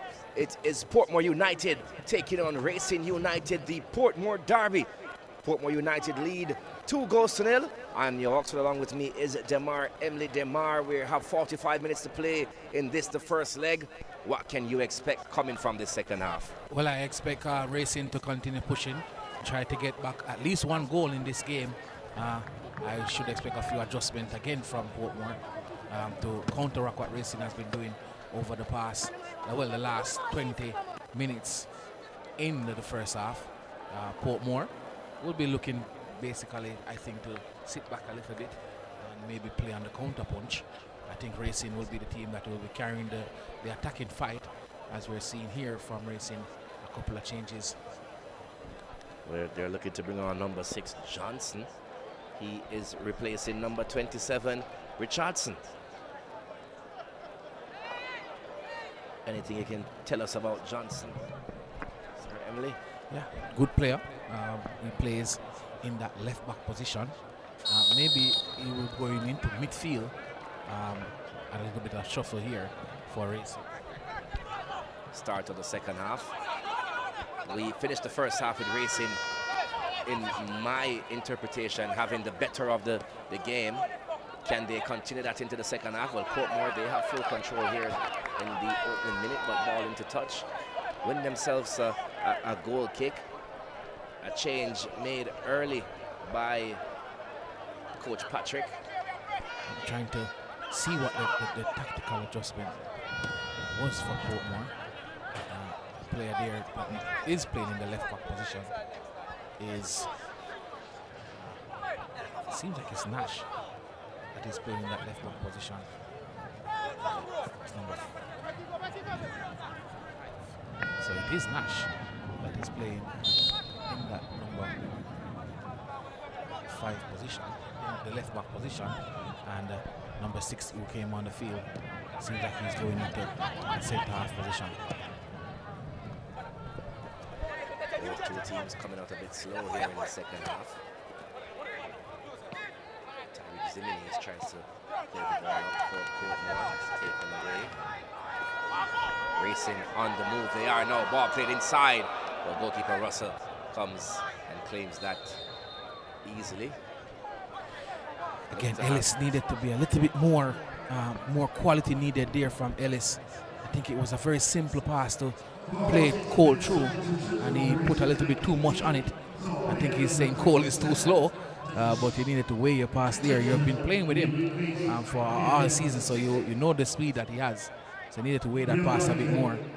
So again, Portmore was running a riot down that left-hand side of Racing, and you see Racing there making that necessary adjustment in terms of personnel, not necessarily in terms of any formation tweak. It was changing the left back to see if you could have a more defensive player in that position, trying to limit what Portmore was doing in that first half down that right-hand side, their left-hand side. I really think if Racing fail to score in the next 12 to 15 minutes, we will be in for a very boring encounter for the rest of the game. Well, I mean, they should be looking to get a goal early in this half and give themselves a foothold in this game. On the other hand, Portmore will be looking to keep a clean sheet for this 45 minutes, which will keep a clean sheet for the game, which will give them a healthy 2-0 advantage going into the second leg. So we always have to remember there is 2 legs that will be played. So sometimes the tactics or the decision to attack a game maybe leave yourself vulnerable, going 3-0 down. But we're seeing here. Here is Portmore through. Corey Burke takes a shot off the right upright of the goalkeeper. And just like that, from nothing at all, that was actually number 9 from Portmore United, Peter McGregor. From nothing at all. Yeah, ball break to him. He took a first touch, took a second touch, realized that he was alone, rasping drive low to the goalkeeper's right, hit the upright, and Portmore showing that they are dangerous indeed. So again, Racing have to be careful. You need that goal, but you can't allow yourself to be exposed. Racing with possession. Deep in their defensive third. Make it up to the half line. Ball played inside for Grant. The flag is up though. Offside is the call. Again, the passing. I should have waited a bit more. Grant was making his run, trying to go behind the defender, which had him in an offside position, but he was trying to get in front to go behind again. But by the time he was trying to make that arcing run, the pass was made, and that had him in an offside position. Racing is chasing the game, and for them, time will go a little bit more faster than that of Portmore. But everything can change if we get one ball into the back of the net. Yeah, and Racing will be hoping that will be them. Portmore on the run, Racing winning back that ball. Let's see what happens.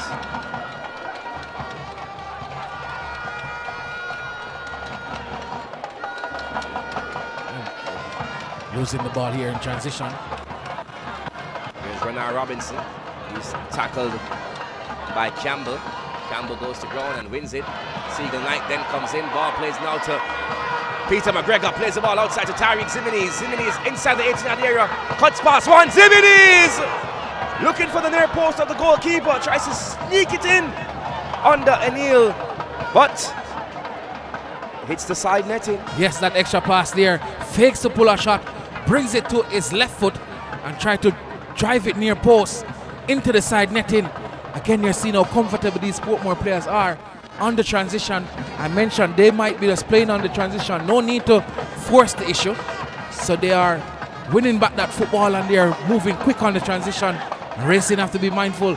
The first couple of chances in this game has fallen to in the second half rather, has fallen to Portmore. Portmore with possession on the far side. A push in the back. Second assistant Stephanie Daly, seeing her flag goes up. She waved it to the sound of the drum. Yes, a bit too forceful there. I mean, a push in the back, especially with your two hands, is always a foul. So it's as if that's a corner, because it's right at the corner flag. And Portmore, through number 6, that is Rousseau, will try to fashion another chance to put this tie to bed, I would think, at 3-0. There he is. 4 blue shirts to aim for. Rousseau swings the ball in the box. A header there by Peter McGregor. Goalkeeper Anil got a hand to it. Not enough. Peter McGregor carries the score to 3-0. And that was just so easy. Yes, easy. And when you do things that are counterproductive to your team, player there giving away, basically, as I said, a corner. Wonderful curving ball way to the back post. Poor marking there. A strong header. Goalkeeper needed to be a bit more stronger with his wrist there. And that one into the back of his net. Racing started, well, finished the first half in good form. The second half, they are now 3-0 down. And it could be good night, sweet prince, for this tie. That goal could actually have either gone to Corey Burke or Peter McGregor. 2 Portmore attackers at the back post, towering. No support for goalkeeper Anil by his defensive unit. Yes, very poor marking inside the box there. I mean, you have to be ready. You have to be ready. It's Racing started off the first half not being ready for this game. Started off the second half in that same lackadaisical mindset or mode. And now they are 3-0 down and they're staring at the barrel right now. Portmore in full control of this game. Yes, indeed. 3-0. A goal in the 52nd minute here. And Racing now has to be careful. Yes, it could be. It could be a big score. I mean, 3-0 is a big score in our quarterfinal. And with a second leg to come, you would think that they need to at least get one back. We've been saying that, but they need to at least get one back, which they're trying to do now. But I just think the quality in the final third is not what it's supposed to be, not what they want it to be. And their big players, Ellis, Grant, not showing up for the party so far in this game. Here is Peter McGregor. He goes on the run. Captain Brown comes across and plays the ball into touch. A throw in for Portmore. It's all Portmore United. All Portmore United. All Portmore United on the score sheet as well. And their fans and the drummers, the dancers, everybody in full effect right now. Portmore really putting Racing to the sword. We mentioned about the third goal being the important goal. Racing has to find a way to get back into this game. They have to find a way to keep it at 3-0, but also find themselves a goal. Yes, Racing, I think that the lights, again we talk about the lights, the first time here, and the light might be too bright for them at this point in time, but they need to settle. They started the second half in very poor fashion, and now they're looking down the barrel at another ball that is about to be whipped into the box. Ball played inside by Tariq Zimines. 3 blue shirts at the far post, free. Brought down by Renard Robinson. He has one to beat. Off the ball movement there by Guthrie. Still Robinson. Looks to play the ball inside. He does.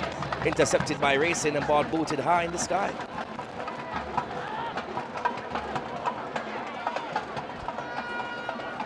You know, there's a cliche that big players show up in big moments.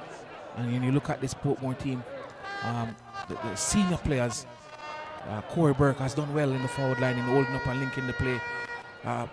Peter McGregor getting his goal, and of course the man with his 2 goals in that midfield. Renard Robinson playing well. Zimines is giving a good run down that right hand flank. However, for Racing, the better players not showing up. We talk about how influential and wonderful Markovich Brown is for this Racing team in that back line. And again, another over 8 pass from Ellis. He hasn't showed up for this party so far. The man they call Bashi. When you're playing in that number 10 position, everything needs to go through you, and it's not going through him right now. The question, however, is what does Coach Anthony Patrick have to do now? What's the game plan would you be saying to your team now to ensure that we come away with something from this? He should, well, at halftime, he had the chance of talking to his players, letting them know that, listen, you have worked your socks off. 39 games to get to this point. You can't reach here and then not give your best. Each player needs to give their best, and that's not what I'm seeing here from them so far. Maybe at 3-0 down, they will be a little bit freer, so they can be a little bit more fluent and get back a goal and get some confidence. Let's see. Here is Basco. Plays it over to Campbell. Campbell tries to play the ball inside, intercepted by Portmore yet again, and here goes Dustin Cohen on a run. He goes into 3 defenders. He's brought to ground, a whistle on the play, and here comes another yellow card. That will make it 4 yellow cards for Racing. Dustin Cohen, I mentioned at the top, like how he plays, and is a Glenmore player. I've seen him a lot. I like his movement off the ball, I like how he links the play. As a really, really good midfielder. To be honest, I think you mentioned it earlier about Portmore, the scouting of Portmore. Portmore has found a way to fill the gaps that are needed with the right personnel, whether it's experience or youth. And Dustin Cohen is one of those players. That's the youths that they bring in, and also Corey Burke, the experience. Here's Racing on the run. Number 25 there is Mullins, plays the ball inside. It's knocked back to Basco. Back to Mullins. Played inside now to Johnson, the substitute. A lovely square there by Mullins. In to touch, it's a corner kick. I think at this point in time, Racing need to get a vocal point. A centre forward that will occupy. Remember, Portmore, they play with 3 centre halves. So you need a centre forward that will occupy at least one of those. Javon Cole is trying his best, but I don't think he's that kind of player.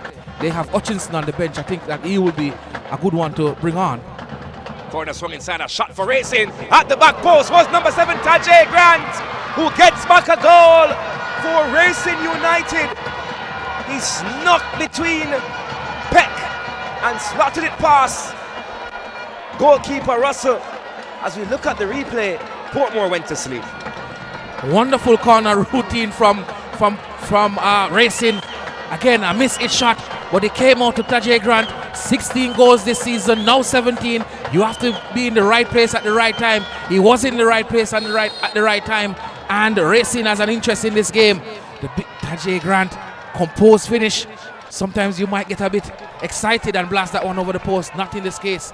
Racing back in it at 3-1. It was almost inevitable that Tajay Grant would score his 17th goal of the season, and it could not have come, some might say, easy, but he had to draw Peck out, and then just that change of direction, he anticipated the ball beating Tyreek Zimenez, and first rule is you cannot allow that ball to pass you in your 6-yard box. Yes, you can't allow it to pass in the 6-yard box. Of course, when the ball came out, the Portmore players did not step out fast enough. If they did, they would have caught him in an offside position. You see, Gale, former Stats player, he was the one that was playing them on. And Racing seems as if they are got back a little bit of confidence in this game. Portmore trying their best to settle it down. Hopefully that can bring the game to life. And all of a sudden we're back at the sentiments. The next goal is very important. Next goal is very important. Life is brought back into this game. And Racing looks a bit more light on their feet.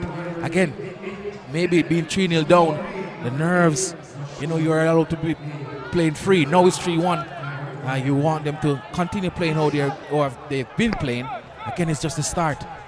Well, 9 minutes of the first half, they were 2-0 down. Within 7 minutes in the second half, they were 3-0 down. So it's just the start from kickoff, not being sharp enough. Racing.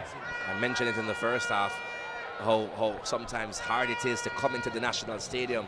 And those are some serious nerves if it's your first time being there that you will undergo. And I think you are correct that being 3-0 down, you're saying, hey, it's all to play for now. We have nothing left to lose. Let's go, and they're back in it. Yes, they're back in it. Racing, as a club, in terms of the National Premier League, they would have been the first time they have been playing, but some of these players have played in the National Stadium before. Majority of these players have played in the National Stadium before, not at the highest level here, but now they're trying their best to get back. And Portmore looking a little bit shaky in defense. Minute number 62. 3-1. Portmore United lead Racing United in the Portmore derby. Whistle on the play, a free kick for Portmore United. If I'm trying to put on my coach's hat right now, if I'm Anthony Patrick, and I would go into my bench, I mentioned, well, he's going to his bench right now. I mentioned that is Hutchinson, that they need him, so they go Hutchinson. Hutchinson is coming on, and looking down there, that's the former St. Catherine High player as well, number 25, number 23 coming on. 2 changes being made by the coach. Seems like it's 3. 3? 3 changes.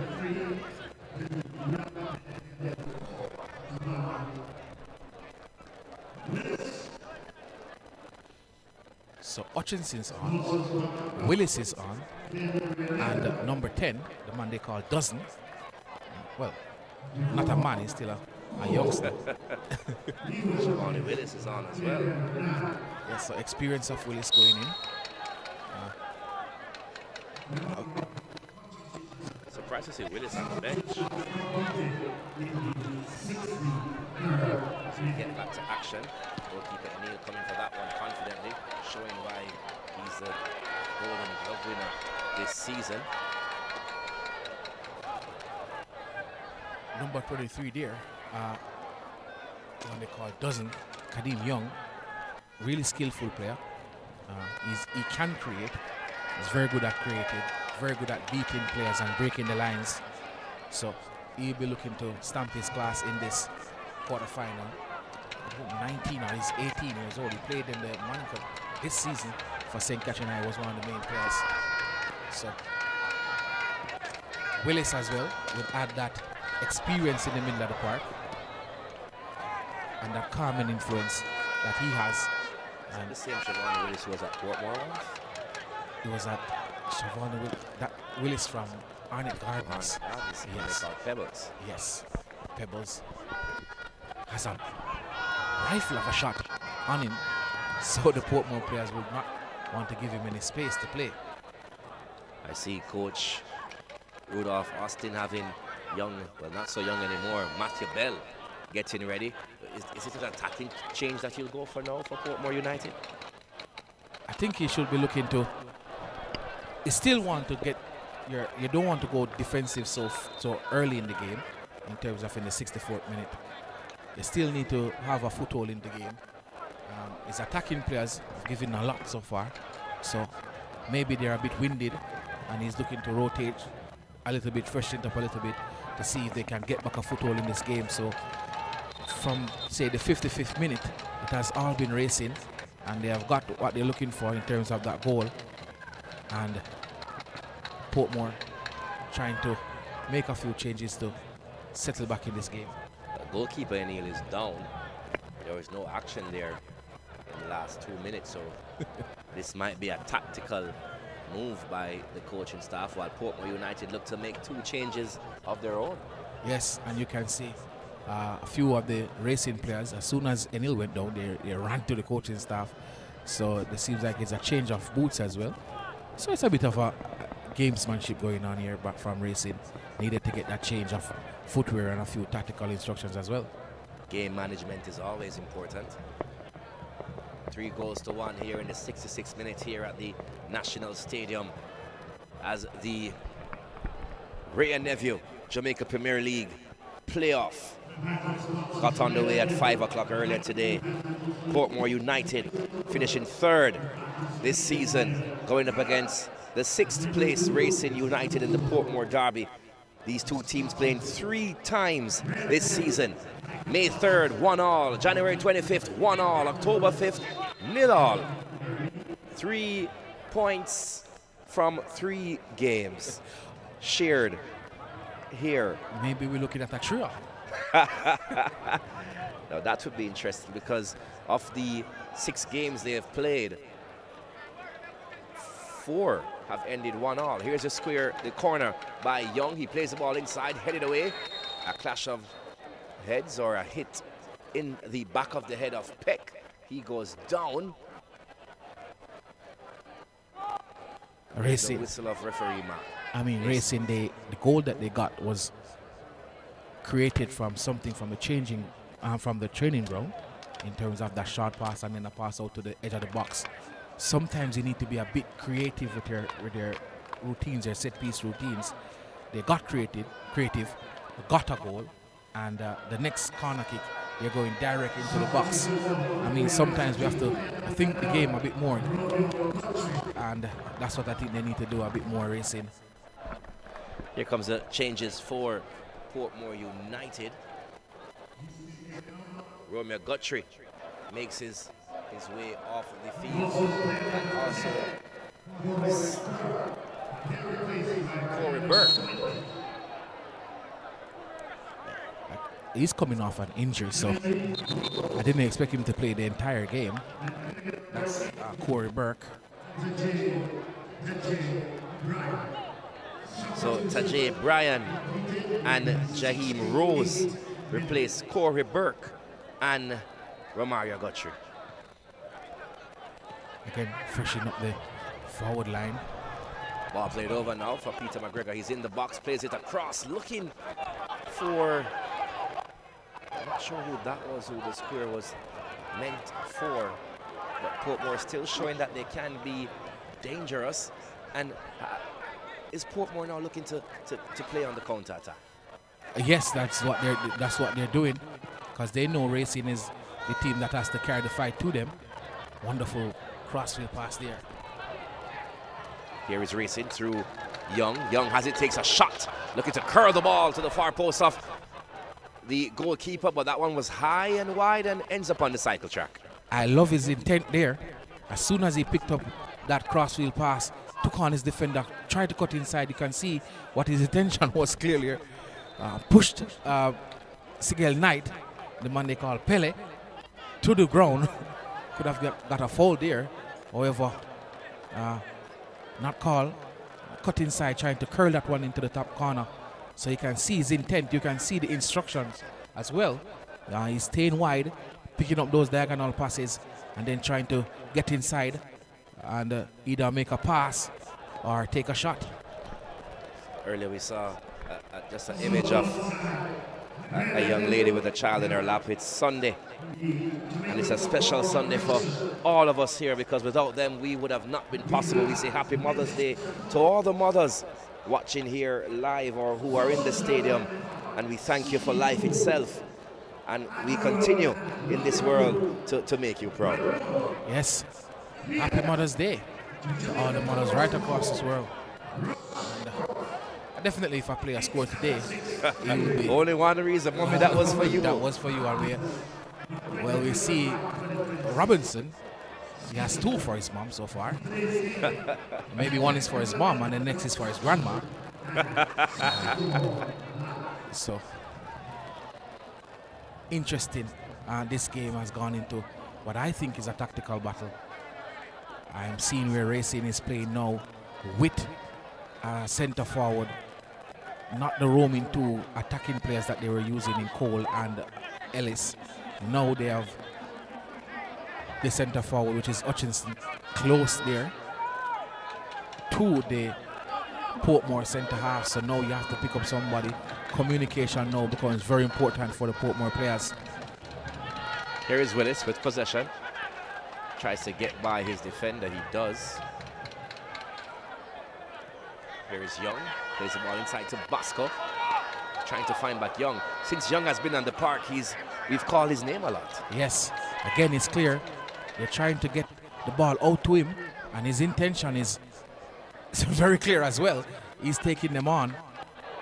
This is Hutchinson, who likes to take on as well.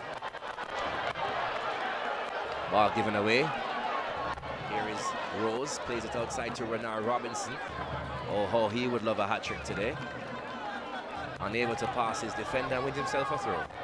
Again, the transition from Portmore earlier in the game, it was a bit faster. It's not as fast as they would want it to be right now, but it's a chance to push the Racing team back a bit with this throwing. Seems like this one will be launched into the box by Peck. We also say a huge good evening to everyone on the YouTube stream tuning into this one here, whether you're a football supporter, a Racing supporter, or a Portmore supporter. Hopefully your team is making you proud. Whistle on the play there again. Doesn't really have that derby feeling to it, does it? No, it doesn't. I mean, you'd want it to be as because they share the same home ground in terms of where they play their matches. It's like Inter Milan and AC Milan with the San Siro, but it's not that feel. You would think that these 2 teams have mutual respect for each other. The teams from St. Catherine, they really have that feisty derby. I mean, the feisty derby would be Rivoli, who was a team in the Premier League a couple of years ago. But there's not that derby feel to it. It's more of 2 teams in the same place trying their best to. But would that come down to how new Racing is into the Premier League? They don't really have. I know they have a fan base, but I know back then you'd have said fans would have split their loyalty. But is Racing a specific place compared to Portmore United? Yes, it is. Racing is from Gregory Park, and Portmore, they are based in Greater Portmore. And well, Portmore, from the history of Portmore, they will tell you that it was a team Hazard United from Clarendon. So, but it's not that rivalry. It's more of they're located the same place. They have that derby feeling, not necessarily that great rivalry. It is a very physical match that might give you that bit of the derby feeling. Another yellow card issued by Christopher Mason. I think that would have been the 3rd one for Portmore. I think about 4 players from Racing with yellow cards. I have here the 7th yellow card overall. Yeah. So I think the introduction of Willis in that midfield with his calming influence is helping Racing a bit. We can see him out there organizing and trying his best to bring his impact on this game. Racing with possession to their captain, Brown. Keeping possession, trying to open up the Portmore team. Brown drives past the halfway line, plays a ball up to Johnson. Johnson looking for Young, headed away by Portmore United. And here they go now. Tyreek Zimenez is on the run. Zimenez on the far left-hand side. He has one to beat. Looking for that magic, plays the ball inside, looking for Renard Robinson. Taken away by Willis. Yes, again, that experience, knowing where to be. Got back, got in position, used all his experience to be in the right place at the right time, cut out that pass, and now Racing is trying to get on the front foot. Here's Portmore by Peck. Peck plays the ball into Renard Robinson. Unmarked is Renard Robinson, gets time to turn, face the goal of Racing, plays the ball over the top, headed away, however, by Brown. And Racing will clear their lines.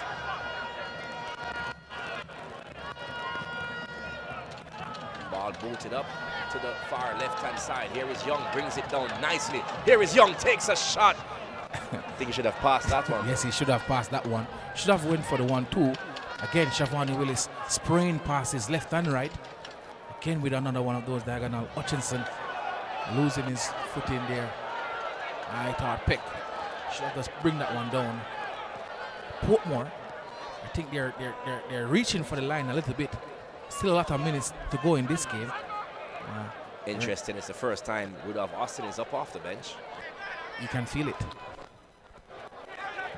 Feel that something is about to happen. Feel that something is about to happen. Here's Jaime Rose, turns. Back to Emilio Rousseau. Rousseau plays the ball up.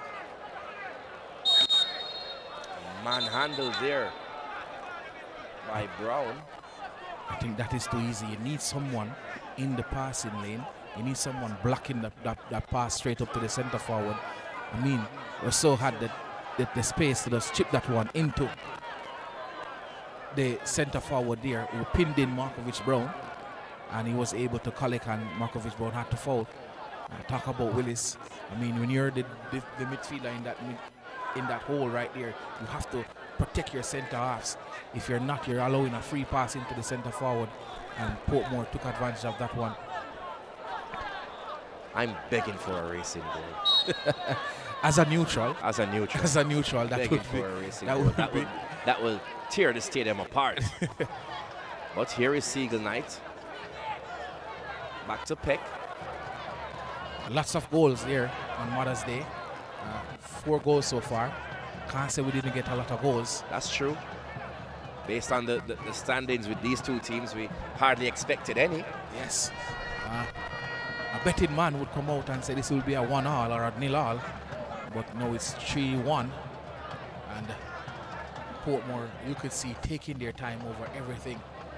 Again, good game management. Some might say they're reaching for the line. It's a bit too early to go in that mindset. I personally believe there's one more goal left in this one. Not sure who will get it, but here is Basco with it. He tries to dribble out. Strange touch back, and here is Portmore atop the 18. Shot taken outside of the boot by number 20, Jaheim Rose. The man from Clarendon College would have won himself a couple of Da Costa Cups trying to get a Premier League playoff goal. I think the shot selection there was wrong. Not liking the outside of the boot. From there, that means the ball is going not in the direction that you want. It would have to be perfect from there. I think he should have gone for a side footer, and that would have bring the ball curling into the goal. However, decent effort. He had the goalkeeper full stretch, so something must have been there. Yes, but you needed to be perfect. With the curler, you don't have to be perfect from there. With the outside of the foot, you needed to be perfect there, and it wasn't perfect. Hence it curling out, moving outside of the post.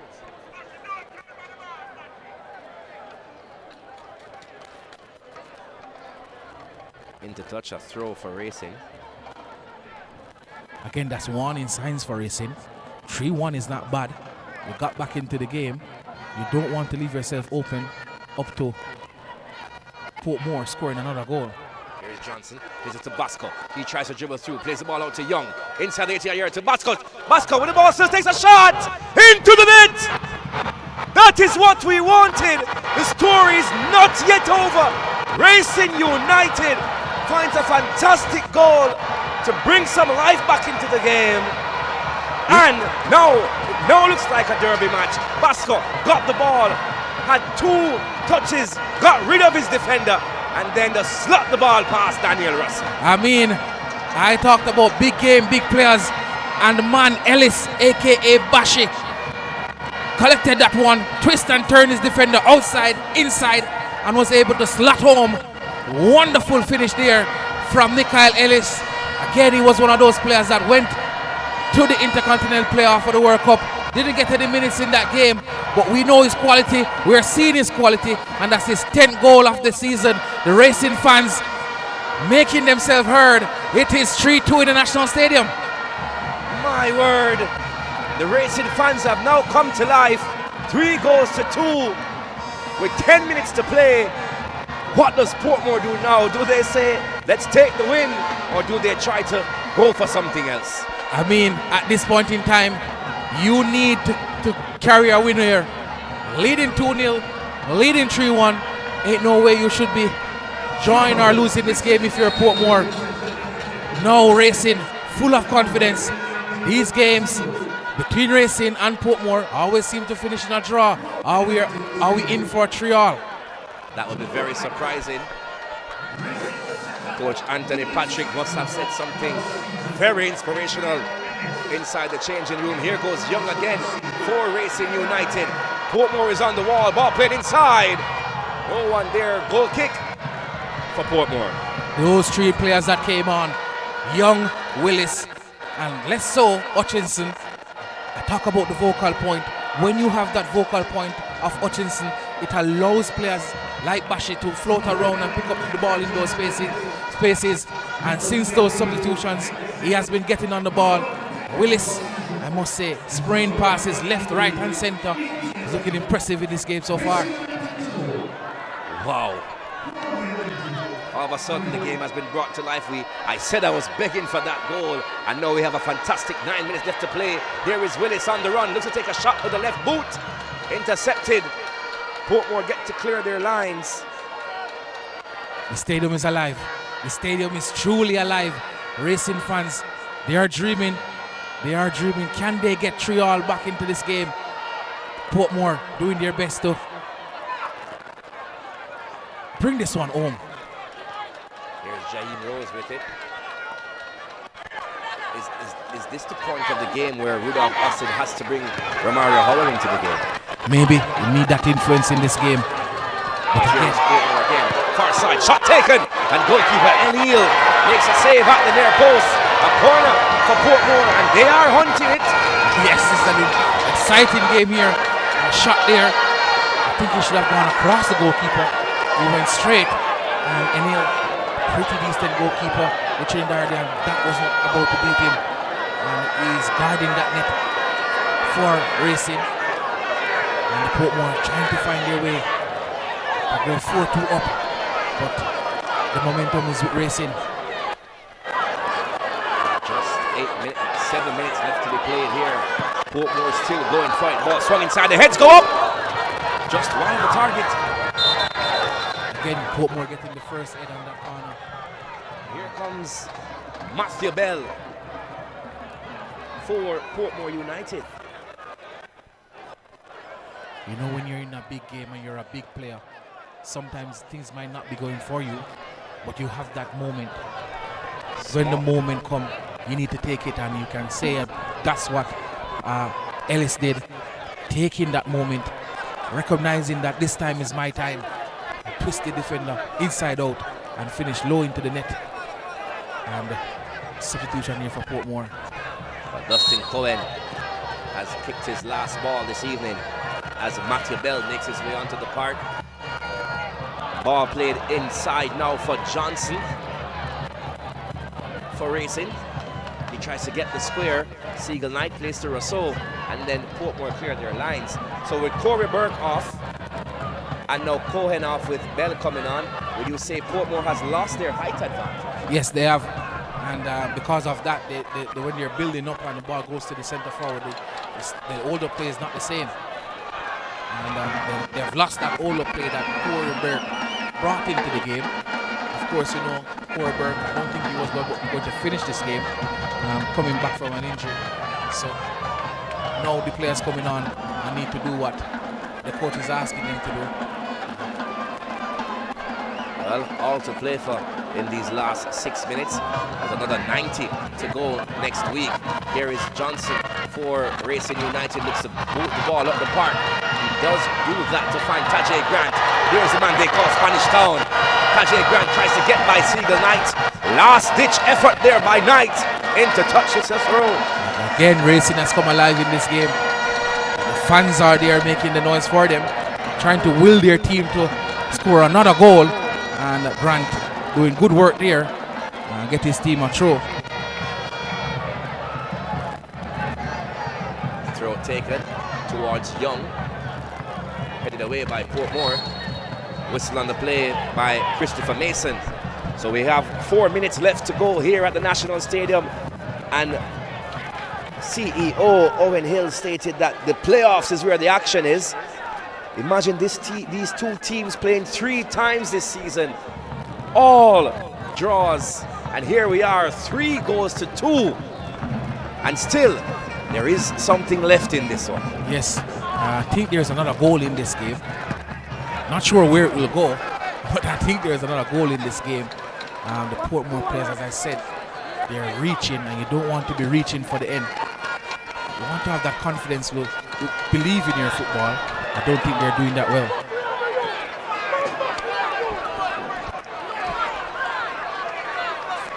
So we just have around 4 minutes.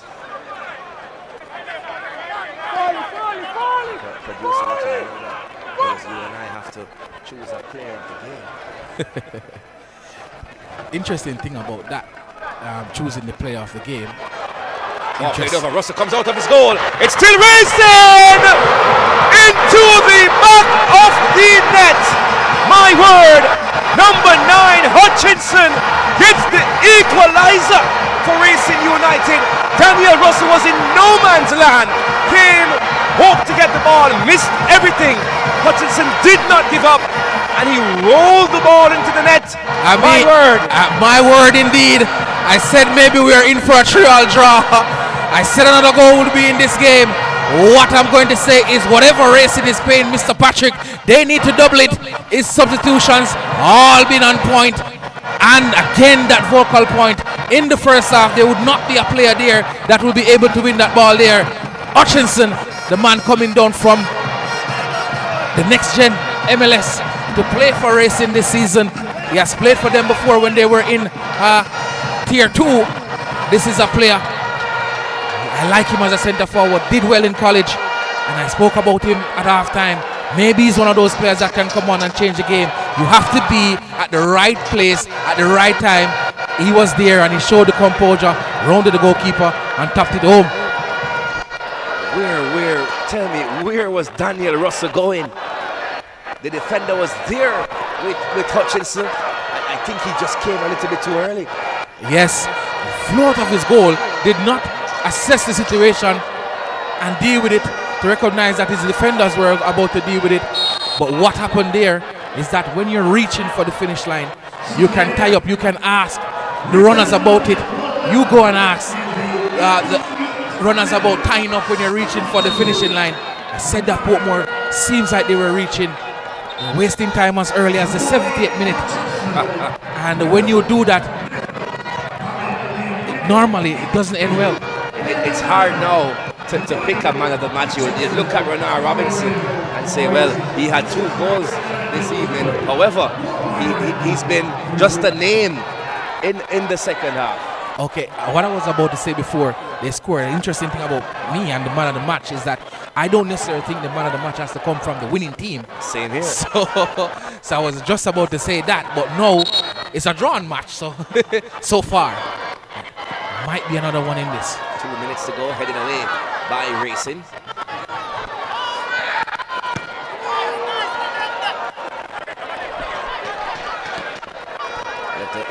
scores stay the same.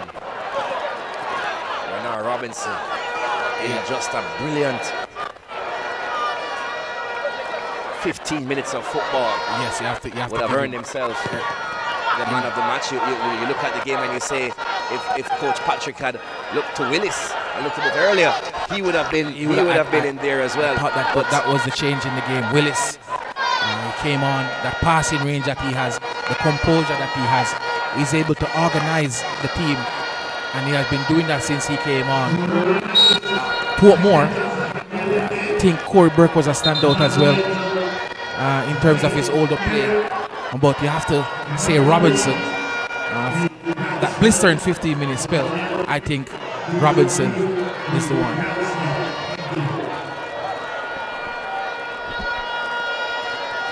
Goalkeeper O'Neill is down. I think he had a good game as well, despite conceding 3 goals. Yes, saving the ones that needs to be saved. And that's all you're asking for from your goalkeeper. If it needs to be saved, save it.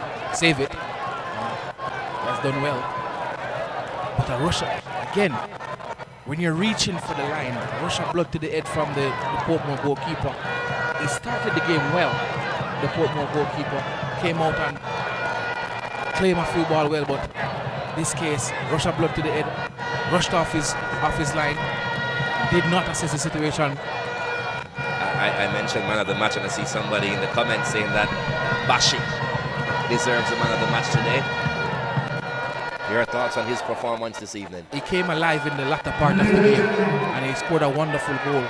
But we could say that Robert Robinson was alive in the first 15 minutes. And he scored 2 goals when he was alive. So I guess Robinson definitely deserved the man of the match so far.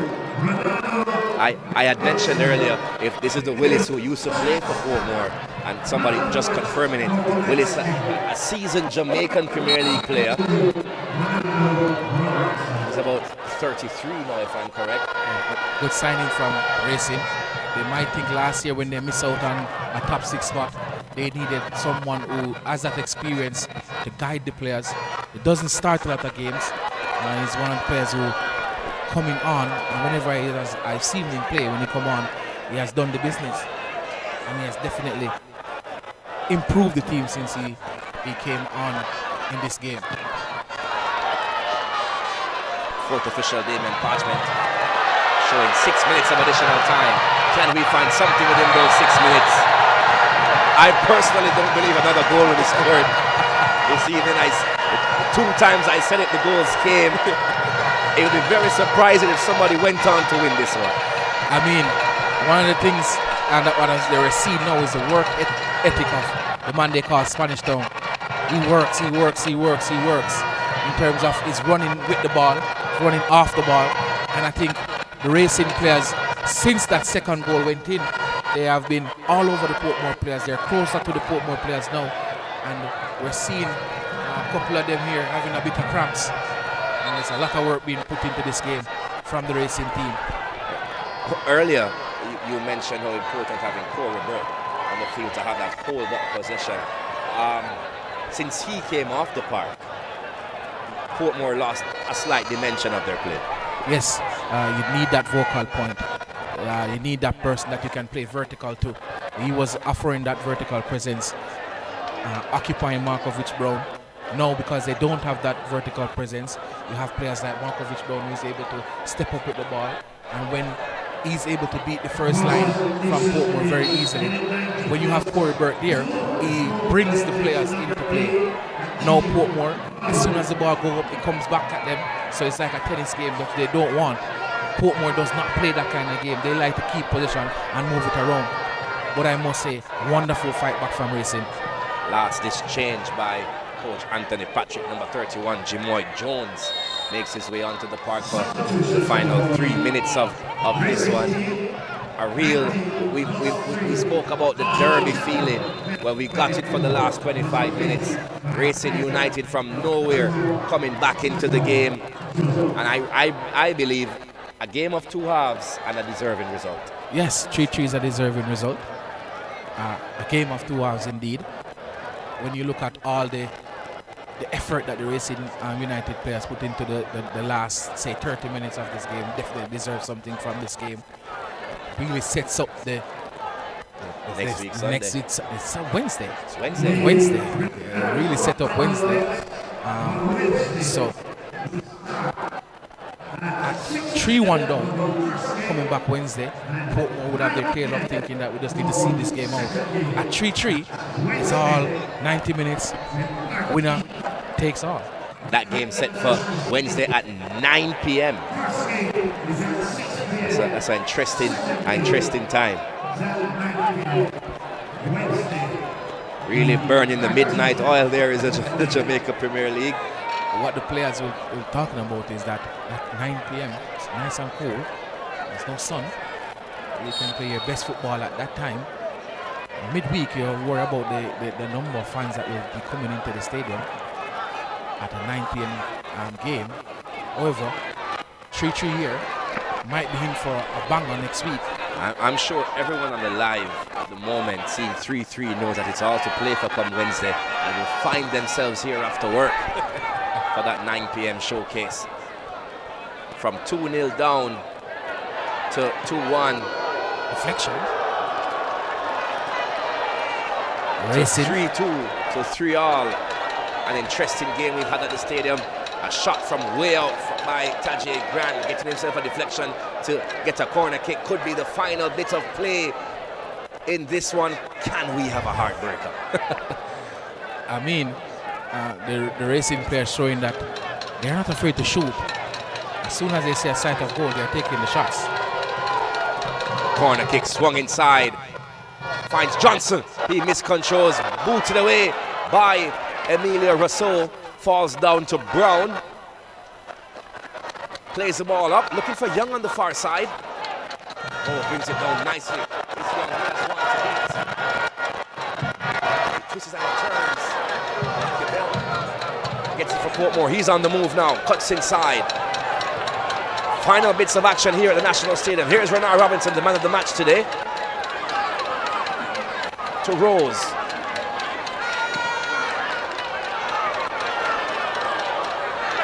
Still Portmore, he goes to ground. Free kick in the final seconds of this one. Portmore with a chance here to make it 4-3. It seems like a draw is written in the stars this season between these two teams. And if they come here Wednesday and draw again, we head to penalties. We're heading to penalties. What? Nervous moments for the Racing supporters. Emilio Rousseau with the left boot can swing this one in. The final seconds here at the National Stadium in minute number 98. 6 Portmore players hit the box. Ball swung in by Rousseau. Hits the body of the Racing defender into touch. Still it's a throw for Portmore.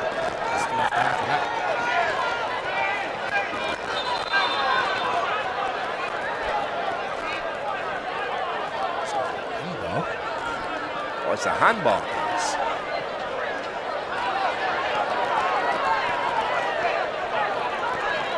So gets another chance at it. 9 Racing players back to face off this one. There's an Ush inside the stadium. Yes, the silence. This is silent. This is deafening. I think the Racing fans are a bit nervous with this one. There are more than the Portmore fans in the stadium right now, and they are a bit worried. Let's see what will happen here. The entire Racing team is inside that 18-yard area.